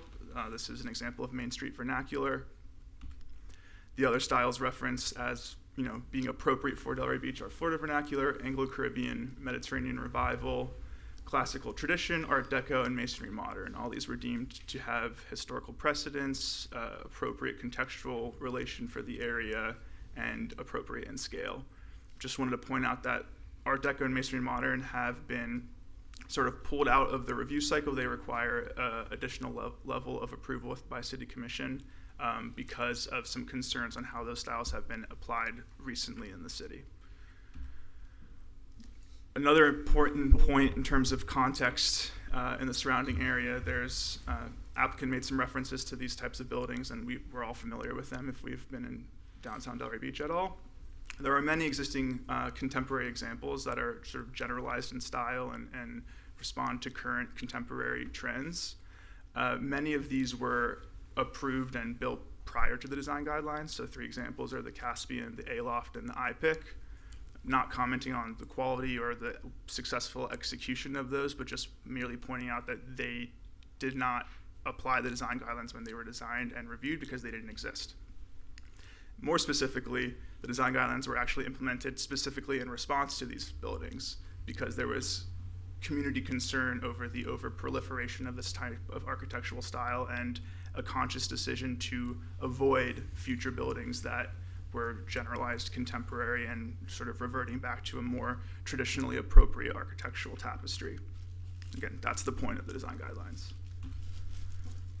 When evaluating alternative styles, the City Commission and you, through recommendation, are required to consider these 3 things. One is whether the proposed style is a documented and substantiated Florida vernacular.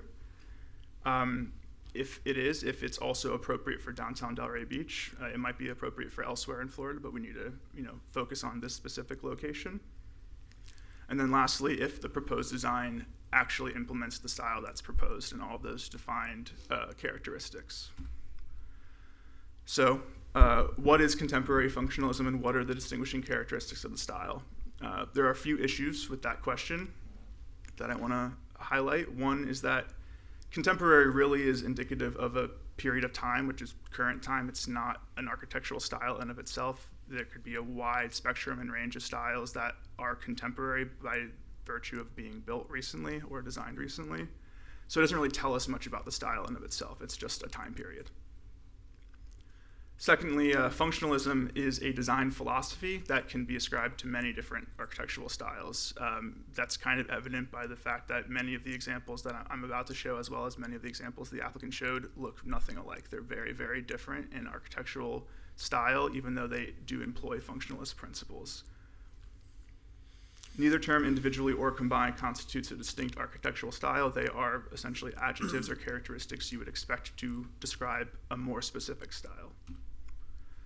Functionalism as a style was predominantly introduced to the mainstream in the 20th century modernist period. There are various schools of modernist architecture that employ functionalism: Bauhaus, international style, minimalism, etc. Key features are that they lack embellishment and ornamentation. The function dictates the form. The intended use is evident from the exterior. The structural elements are not hidden or concealed. They're apparent. And then that there's minimalism, simplicity, and rationality in the composition. It's nothing deconstructive or unexpected with how the buildings are designed. Historical precedent: there's various modernist styles that are prevalent in Florida. Some of them employ functionalism as a principle, others don't, or they do in varying degrees.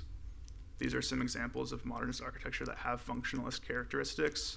One example is Paul Rudolph, famous architect, Sarasota School. Specifically, the example in the middle, highlighted in red, is a Delray Beach example. It's the Biggs House. So that's a local context. And then there are other examples that, again, vary in style. These are very different in architectural style, but they are all functional in their design. Now, moving to a contemporary period and looking at specific Florida examples, you can have something as sort of extreme as the University of Miami Architecture Studio, which is functional in nature.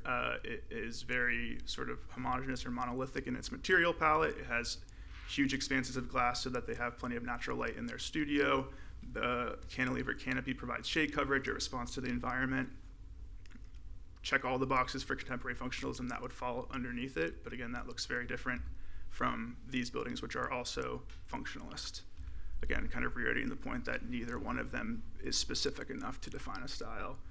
Other examples are the Perez Art Museum in Miami, very responsive to its environment, sustainability initiatives, choice of material, all would fall under functionalism. Bright line stations, apparent structural elements, expansive natural light, designed for its purpose. And then a very local example would be the Urban Outfitters commercial facade. This is as functional as it gets. There's literally no ornamentation. It's exposed concrete beams. Structural elements are apparent. Wide open glass to facilitate natural light and openness for the retail display. It's exactly what the definition is speaking to. It's very important and relevant to point out that this is also one of the projects that sort of catalyzed or kickstarted the idea from the community at large that design guidelines were necessary because it was viewed as incompatible with the downtown. So a contemporary functionalist project was viewed as incompatible, which is why the design guidelines exist in the first place. So the applicant gave their explanation of their style criteria, essentially agree with that and mirror that, but in order to evaluate and analyze the architecture, we had to create a baseline to make sure that we could do what the code is asking us to determine if it's a substantiated style and if the building proposed successfully implements that. These are the criteria that we are considering. This was detailed in more specificity in the staff report. For the sake of time, I won't go over each point. And then this is the proposed design before us that we are reviewing. Couple points of consideration regarding contemporary functionalism, whether this achieves that in staff's opinion. And again, this is not a commentary on the quality of the architecture. This interesting, dynamic, grand building. You could apply any superlative or attribute you wanted to it, but we're really looking at through it from the lens of, does this implement what the style says it should? And there are a few issues. One of them is that the rectangular form, while simple in itself, has other elements that are essentially not so simple. There's recurring shifts in massing, there's various textures, material changes, the articulations, the points where the massing protrudes. It sort of lends itself to a asymmetric, not particularly orderly composition, which again is not a good or a bad thing, it's just not necessarily functional. There's some decorative materials that are utilized which don't correspond to the function, although they do add interest. Again, so I'm just trying to reiterate that we're not commenting that there is a problem with the architecture, so to speak, but it doesn't do some of the things we would expect a contemporary functional building to do. Whether that's good or bad, that's for you to determine. Again, this was pretty heavily elaborated upon in the staff report. For the sake of time, I will move on.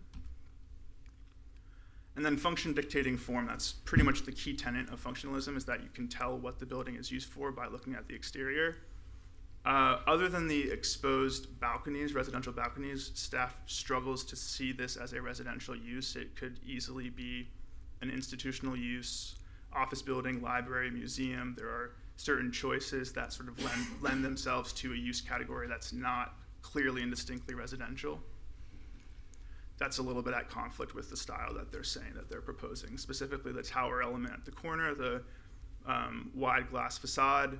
It's dynamic, it's definitely a statement piece, it's a pretty impactful corner design, but nothing about that reads as residential. So that's an issue with the style that they're proposing. So this inconsistency between what we're seeing, what the style references we should be seeing, is a little bit of an issue for staff. And that sort of leads to the overarching problem we're referencing, is that the characteristics of the style are so broad that it's really hard to evaluate how they apply not just to this, but future iterations. They could look like the Miami Beach garage the applicant referenced, or like one of these more classical examples. Both of those would fit within the umbrella of functionalism. They obviously look nothing alike. So the criteria should be more specific in order for us to really determine if it's successfully, one, a substantiated vernacular, and if it's appropriate for Delray Beach, and if it's being successfully implemented, which are the three criteria we need to consider.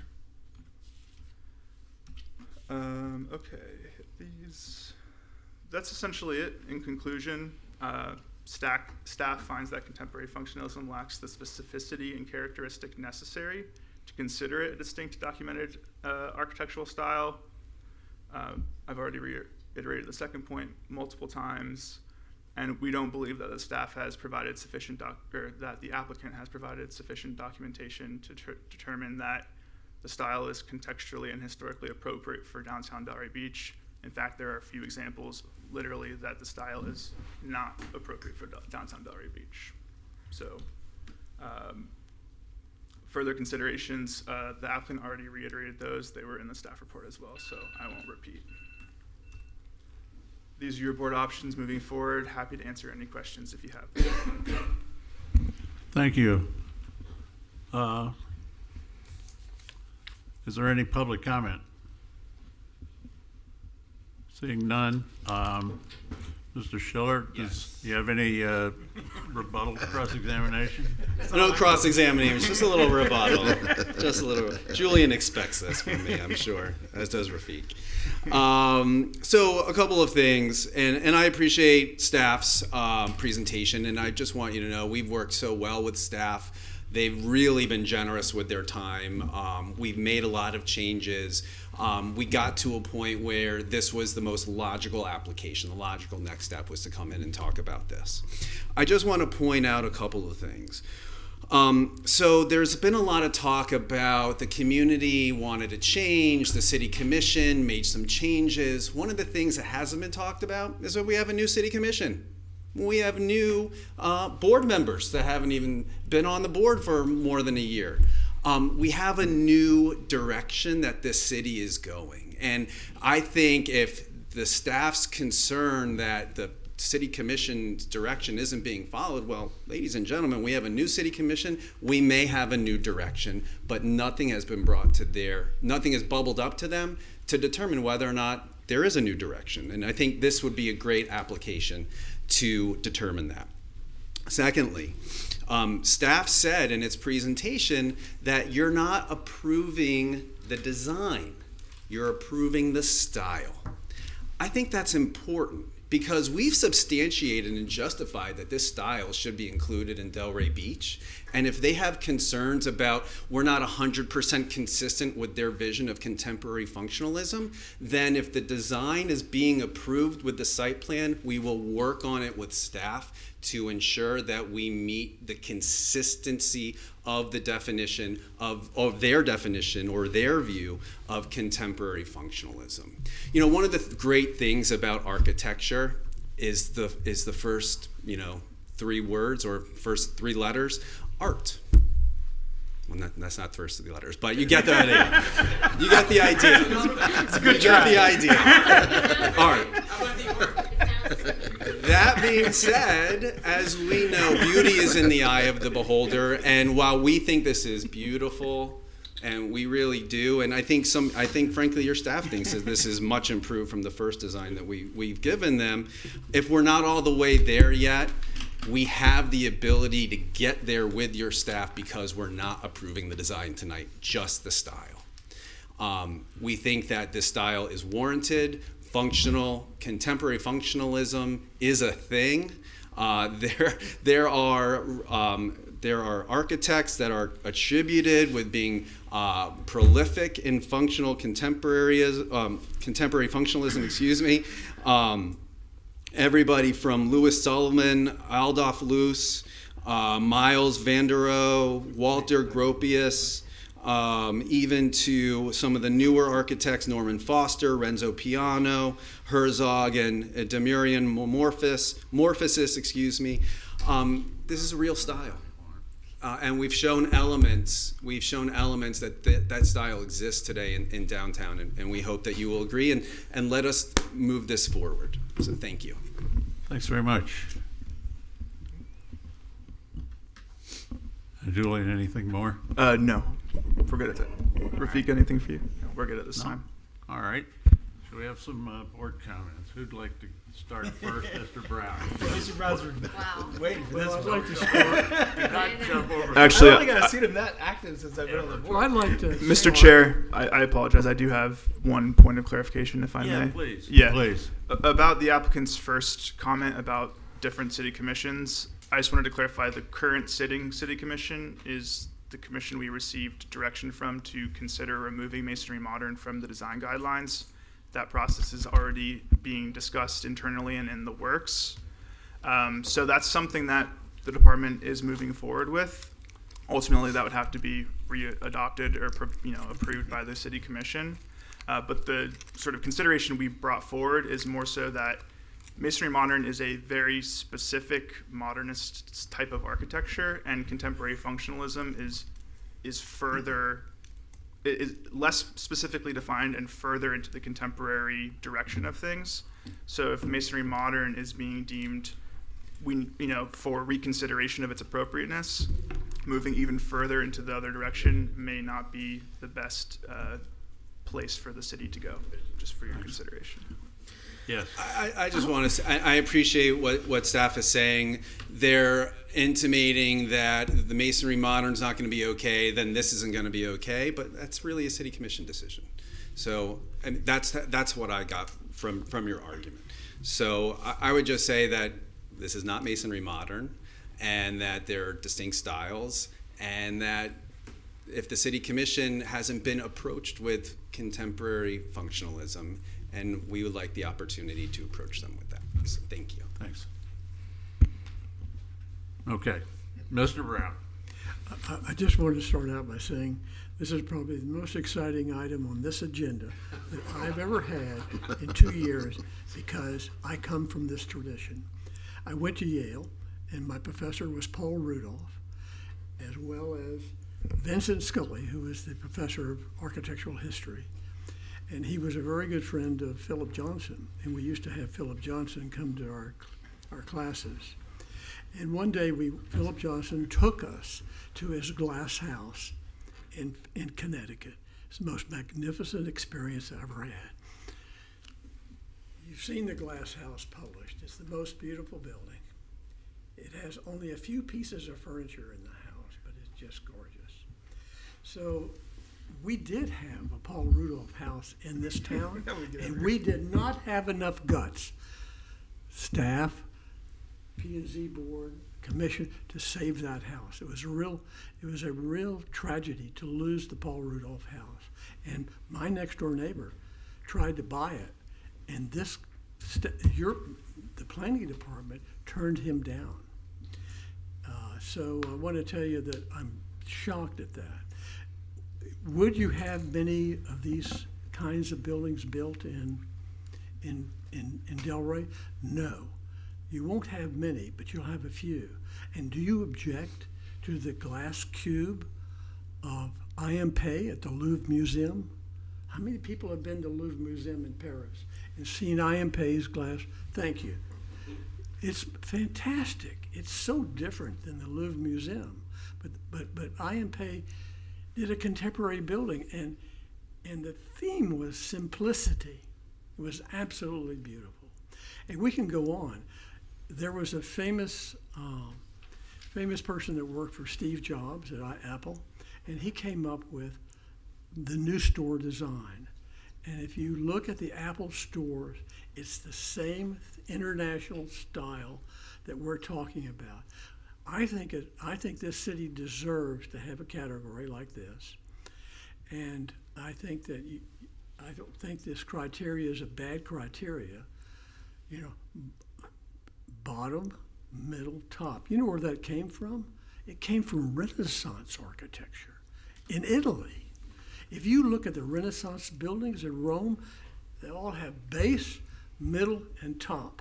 If you look at the Plaza Hotel in New York or the Dakota building in Manhattan, base, middle, top. Most beautiful, and they're traditional buildings. Chicago has them all over the place. Louis Sullivan's building. I think we ought to have this category. When I went to school, we called it the international style, because I also went and got a master's in architecture from Penn, and guess who the professor there was? Louis Kahn. So, in fact, I have to brag, he came to my wedding. But Mr.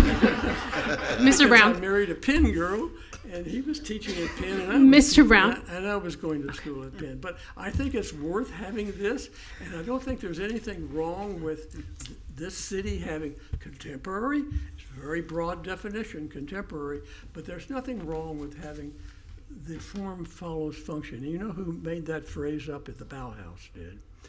And whoever said it earlier, I think the staff said it, you could tell the purpose of the building by looking at the form, and that's absolutely right.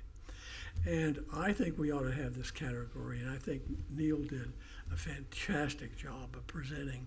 So I'm voting for it. Thank you very much. So the whole time I wanted to say that first I would be really disappointed if the commission takes away Masonry Modern altogether, because I think one of the things that makes the village so wonderful is that there are little areas in our city that have these like great different styles.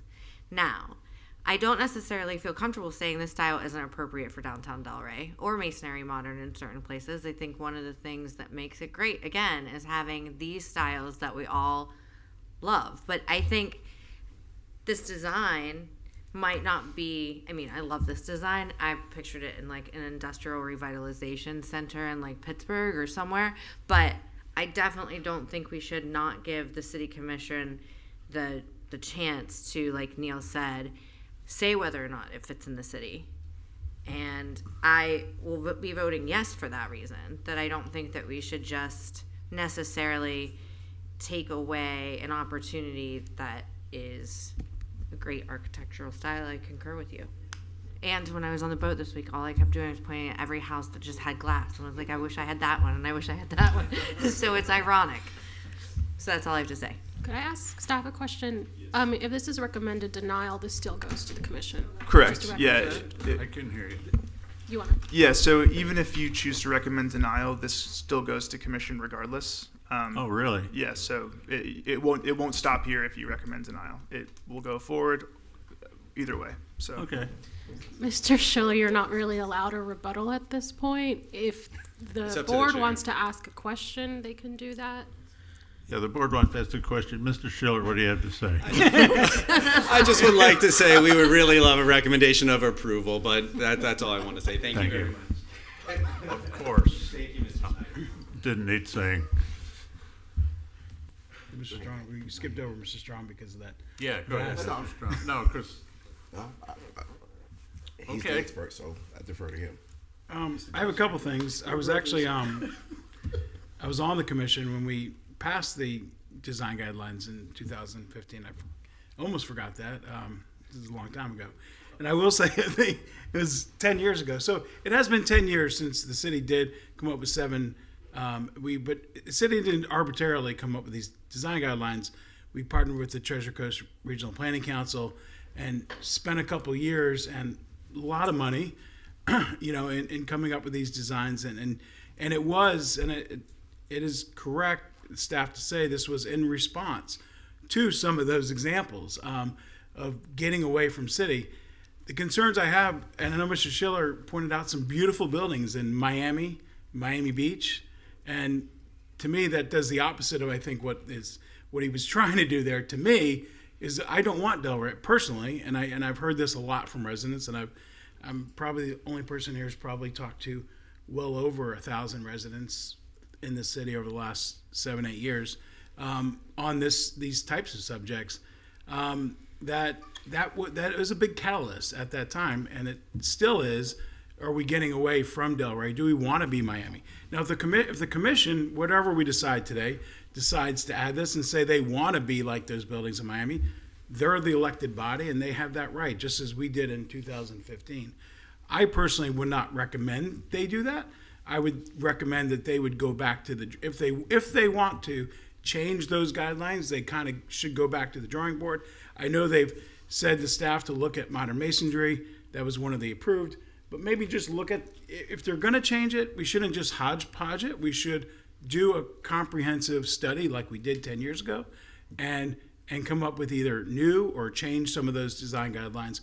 But it's not like we're saying to developers, you have 1 or 2 choices and that's it. We don't do that. We gave them 7 guidelines. Gave them 7 standards to follow. Right now, what was the style of the building that we just approved, I think at the last meeting, right across the street? yeah, that was Anglo-Caribbean. Right, Anglo-Caribbean, right across the street. And it's going to look great in that area. Would that Anglo-Caribbean go well with, and what have they done that design knowing that now we're going to open it up to a whole another vast. I just, I'm not crazy about the style, personally. I can't use my personal opinion, but from the reason of why we established those guidelines, it makes me want to say that we should not be recommending this one change as a way to change it. It needs to be done as a more comprehensive approach by the city, in my opinion. And in response to that, we're in the process of getting a consultant to look back at the design guidelines to see if there's a way that we could implement Art Deco in a way that's more Delray Beach. And the same with Masonry Modern, if there's a way we need to modify it to make it, again, more of a, less of a catchphrase for just not designing something. So like with more detailed standards, so you can know that we are in the process of getting to a consultant, and there will be public meetings held whenever we have a work product from them to share with the public. And to me, that's the way, because that's what happens is this goes up, and then there's this outrage. How did this get approved? Because it's not one of our guidelines, right? And then we have to go back to that drawing board. So to me, that approach you're taking is more of the correct approach. I don't have any questions for you, Mr. Schiller. Somebody may. Mr. Maiselman. I'm curious. I like it or not, Delray is no longer Little Quaint Village by the Sea. It's just not. So I do see the need for some new architecture, and it's good to hear that the city is looking into that. And for that particular design, you know, we're looking at 2 sides of 4. Is it much the same on the back? Come up here, Peggy. Just restate your name. I'm Peggy Fitzgerald, Net Architects. It's actually, what you're seeing in the foreground is the building that's on, you have a site plan? No, we don't have to say. So there's one building, and when you see, there's a bridge at the top of the corner of the picture, you can see a bridge, and then there's a second building. So the whole project faces both 5th and 6th Avenue. This happens to be the corner where the civic space has been designed. There's some picture somewhere. I thought, maybe not. So, Well, there's actually 8 sides, right? But you pretty much have, They're consistent. you have, Yes, they're all yes, consistent. they're pretty consistent across 1st Avenue and both 5th and 6th Avenues. Let me see if I can find this real fast. oh, there we go. So this is, Oh, that's a good one. is that facing 6th Avenue? Or this is 5th Avenue? 5th and then 6th on the other And then side. 6 on this side. So you can see this is sort of the rear of the front Oh, here. Yeah. So they're all consistent. I'm sorry, not to speak. Yeah, they're all consistent. Thank you. I have no further questions. No, I want to. I forgot you didn't tell us. Yeah, my concern is 2 things. One is, well, first of all, we're not here deciding on a change to the design guidelines. We're just saying that we are. No, you're right. That making this is a exceptions. style that you could use, that you can propose. It's an alternative style under the alternative style paragraph. Correct. Yeah. Okay. Okay. So that tends to not lead to rampant use of various architectures throughout the city, because it kind of happens on a one-off type of thing. Because I tend to agree with Mr. Yadanik that it's very broad. I appreciate this, but I agree. If you look at the examples, they're varied, extremely varied. And are we really nailing anything down that you can measure against? I mean, yeah, that fits, but so does other things. My question is, we're not approving that. We're only Correct. approving the No, use we're of a approving style. Just the style, but is it Could be a anything. style? Is it a defined style? Mr. Chairman, Yes, sir. I think that you could call this, and we never had this word in architecture school that's being spoken today. This is Neil up here with contemporary functionalism. Yeah. But the word functional came from the Bauhaus, because they Sure. used to have the adage, form follows Yeah. function. But I think you could have a style, we could keep the heading, contemporary functionalism, but you could have sub-styles, and because I think you really do. Mid-century modern is definitely one of them. And my father happened to be a very successful mid-century modern architect. And we still have people designing buildings in the mid-century model with a little bit of more of a contemporary touch to them. They're fantastic buildings. I mean, you can drive around LA and see Los Angeles and see mid-century modern, and they're those magnificent buildings. Go to Mexico, Luis Barragan. Ms. Thomas, did you want to say something? Yes, thanks. I think we're going a little ahead of ourselves, though. All we have to do is say is whether or not we approve this to go to the city to see if this is one of the things we want in the category. Okay. So that's, I mean, That's basically right. We don't have to get into all of the functionalities on why it's put in there. And this one would not be approving it to be added to the guide just for this particular project, whether you think it's appropriate for the city. Thank you, Allison. Thank you. Thank No, you. but I liked your art history. I mean, I just don't like it right Art now history. when I'm sitting on the dais. Yeah, okay. You know, I'm just conflicted because I'm not sure it's appropriate for Delray in terms of, you know, you can say we're not the village by the sea anymore, but your attitude, that attitude is why we're getting away from it. Because, oh, it's too late, so let's just throw the whole thing in. We need to have, that's why we have the guidelines. We need to have constraints on what's going on. And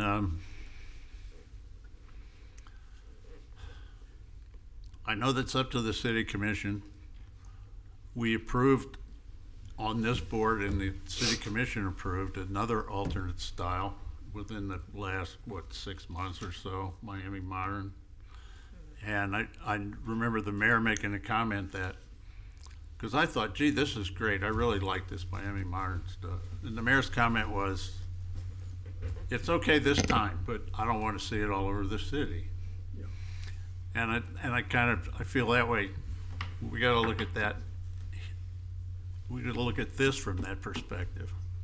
But isn't that kind of the point on why we're the board, so that when something comes to it, it's not just a hard yes or a hard no? That's also the reason why we have waivers. I'm not saying I'm a fan or not a fan of them, but you have to make things work in a particular neighborhood or in a particular portion of the city. That's where right. we wouldn't even exist if everything was just black and white written down. I agree with you, but I will say this is why this was the central business district guidelines. It's not just any area of the city. These guidelines only reflect a certain area of the city. So that's why it was, because our core is our downtown, right? That's our main hub of everything.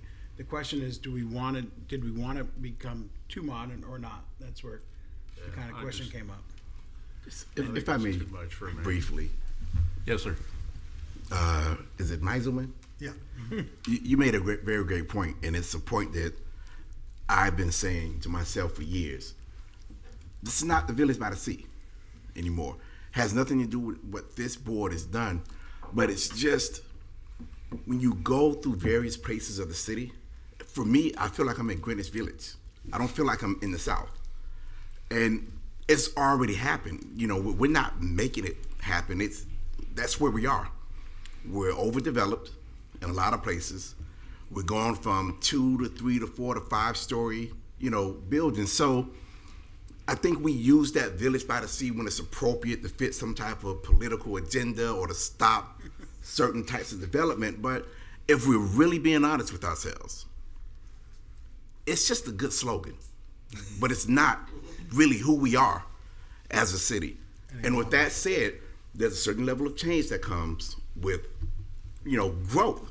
Yeah. We don't all like change, but I don't see this as being change for the bad. It's just a part of who we are and the natural progression of where we're going as a city. Yeah. This city has taken things from Miami, from Boca, West Palm Beach, from New York and other places, and kind of implemented it in here to make it fit into, what we currently are now. So to say, well, it works in Miami, it won't work in Delray, well, we should have thought about that 10, 15 years ago when we started taking ideas from Miami, taking ideas from Boca Raton. So listen, this is where we are. I don't have a problem with it. I think it's all part of the natural progression of change. And again, if Mr. Brown says it's okay, he's the architect expert, I'm okay with it. Thank you, Mr. Strong. Okay. You want a motion? If you want to propose a motion.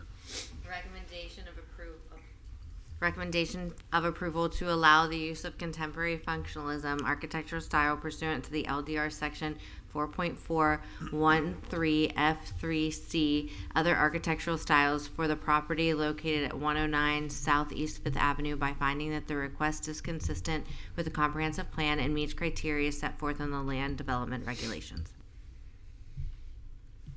Second. Okay, we have a motion by Ms. Thomas, second by Mr. Strawn, and Miller, will you please call the roll? Jeffrey Meiselman, Yes. Chris Brown, Yes. Deidre Strawn, Yes. Mitch Katz, No, sorry. Allison Thomas, Yes. Judy Malika's absent, Gregory Snyder. No. Thank you so much. Motion passed 5-2. 4-2. 4-2. We appreciate the conversation, and we'll take it back and continue to develop. Thank you so Thank you, much. Mr. Schiller. Thank you very much. Okay.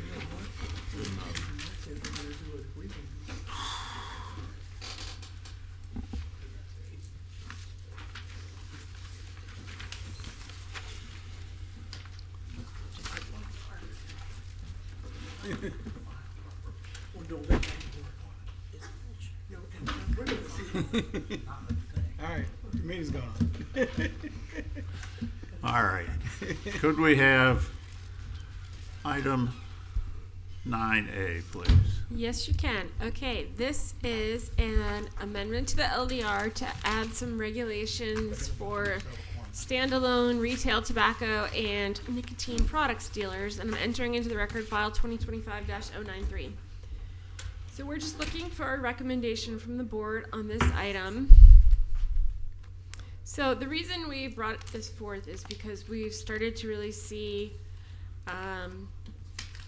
retail tobacco shops, the standalone ones, start to proliferate, particularly along Atlantic Avenue, as you can see by this diagram.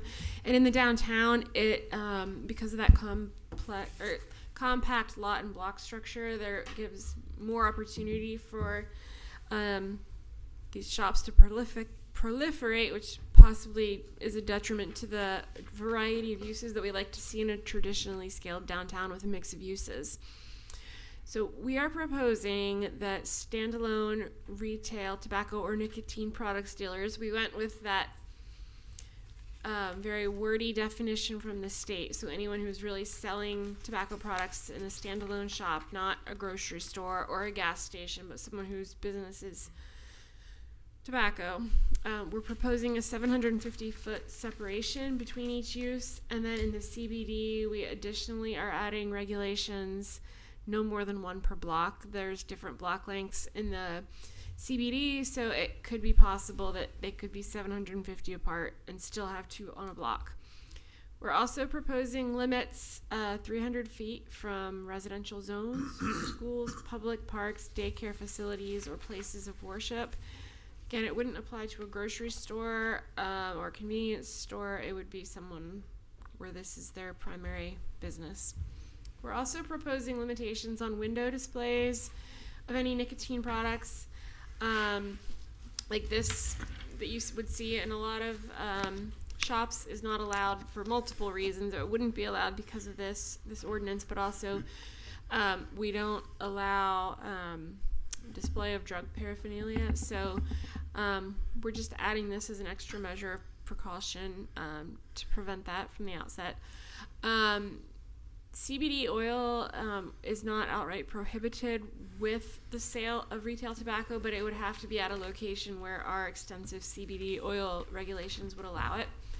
And again, they're limited to operating between 8 a.m. and 10 p.m. So we're just looking for a recommendation from the board on this amendment.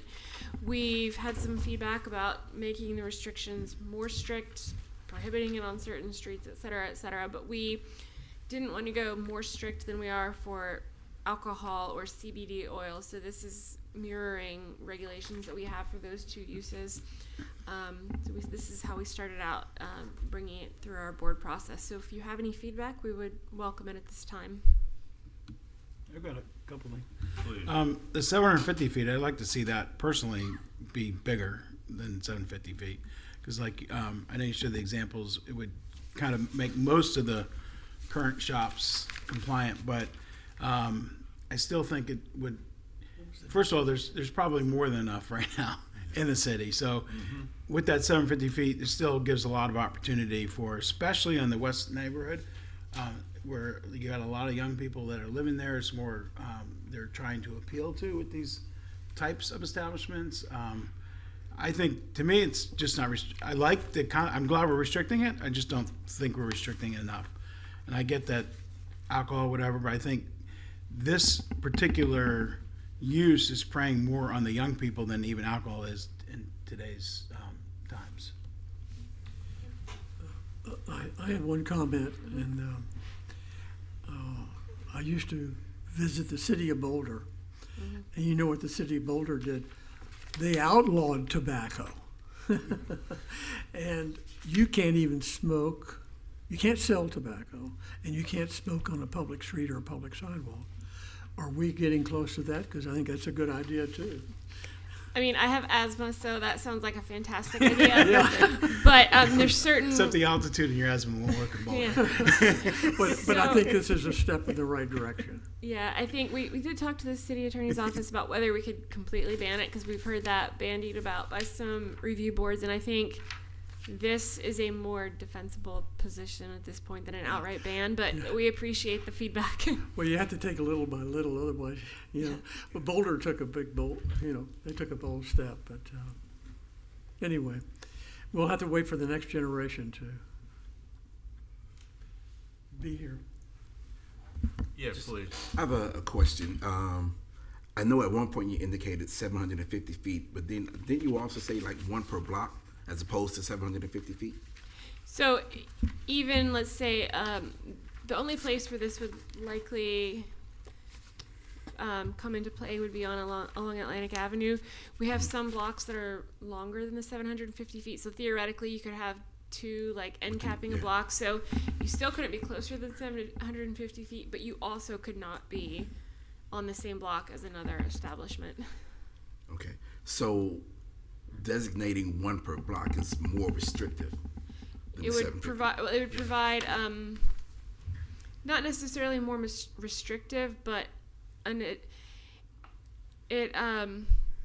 creates a regulation that would have a similar effect to the 750 feet because of how the blocks are configured. If I don't know if I'm articulating that well, but I got you. It's an additional restriction, basically. Yeah. I mean, I'm all for it. Yeah, I mean, I just have concerns that they're gonna pop up like the areas in towns that have like check cashing and pizza places like right next to each other on every street. And I like the fact that we're restricting it and making it more diverse with the retail that's there or can be there. Mr. Katz? You done? Yes. Well, you know what? You said 300 feet from the school? yes. That seems like it should be much more than 300 feet. That was the regulation we have for alcohol, but we can carry that recommendation forward to make it a greater distance. Good point. Right, you don't know how much teachers need at a liquor store. Yeah. That seems awful close for the alcohol as well. But it is, I guess so. You want to throw out? You don't want them to have to walk that far to Isn't it more for the parents? Oh, maybe so. I was gonna say, you have to have it next to a school if you've met any teachers. Yeah, that's true. Okay. Anybody else? I'm all for it. I think it's good. Nothing further to say. We good with that? Yes, if you just are able to make a recommendation. Oh, we have to recommend. Either way. Rebecca, I have a question. If it is a recommendation of approval, would for it an be ordinance. as amended because of the kind of extra things that they've added? So I think that be we helpful? would probably just You just present that. present the recommendations with it. So give your vote and say if the board wanted to see additional distance separation added on. Like if you have a specific distance you want to see, either of you, we can add that specificity, or if just you want to see greater is specific enough for you, that's. I'll toss out 1,000 feet. Okay. I'm good with greater or 1,000, but Yeah. Alright, well, I think should maybe we we change ought, I that? think maybe we ought to say greater rather than trying to nail something down. let's stop working. I'm sure the commission, when you bring it to them, is going to give you some Yeah, guidance on they're it. going to decide anyway. So is it as amended then, to be greater? I think so. I think that's good to just do the as amended one. Okay. You want me to do it? Or you do it? You can do it if you want. I Recommend approval to the City Commission ordinance 4-25 as amended with greater conditions. A city-initiated amendment to amend Appendix A definitions to adopt a definition of retail tobacco and nicotine dealers, Section 4.3.3, special requirements for specific uses to adopt subsection DDD, retail tobacco and nicotine products dealer, and Section 4.4.13, Central Business District, to adopt regulations governing the frequency of such use, and by finding that the amendment approval therefore is consistent with the comprehensive plan and meets the criteria set forth in land development regulations. I have one question for discussion. Okay. Hold on a second. If First you and have- second. if That's after the second, right? You can discuss you it can before discuss it. seconded. Yeah. You can discuss it. I can discuss it. If you have two tobacco establishments, and I can think of them, that happen to be on Second Avenue, in a gas station next to Pat's Liquor, what do you do about existing conditions? So that are not 1,000 feet away? So they would just continue operating. So there are a few, as you can see, that are not wouldn't meet the distance separation requirements. So they would be allowed to, but then no other business would be allowed to come in there if they came in more than 30 days after the one business operated. Can you legally have a grandfather clause? I've been in some zoning cases where you say, okay, it's a non-conforming use, and you have 5 years, and then it's over. We had not talked about that with the relation to this ordinance, but we can discuss it internally. Can you add a grandfather clause, Madam Attorney? I don't have an answer to that right now, but as I understand the ordinance right now, this isn't going to affect any of the existing businesses. We have not typically used the expiration of uses. We just do our standard non-conforming uses, like you can't expand the use. And if another use would come in there, they would have to come in less than 30 days after the other establishment ceased. So that's what we've typically done. We can discuss it before we move it forward to see if that's something the city would want to do. A question that goes to you, because this is for primary use. I'm assuming that Pat's, because they're not on this map. Pat's and those are secondary uses. Do they even have a permit for tobacco at a gas station? How does that work? Yeah, so there's actually a lot of, like, if you look at the DBPR site, there's a lot of permittees for tobacco sales in the city, but the ones that we categorize as just essentially a smoke shop or a tobacconist. So this is just for standalone, is what that we're would be talking only about. standalone. So they wouldn't be affected by this ordinance at all, anyway. How about Publix? No, They wouldn't be standalone tobacco. Only right now they're popping up these Smoke vape shops. shops. They're basically a reconfigured head shop from the 60s is now Yeah. what they are. I get it. Okay. So we had actually oh, sorry. a question. Yeah. Would a sale from one owner to a new owner be allowed, or it would be done with the existing license holder? Typically, for uses, you have 30 days to start.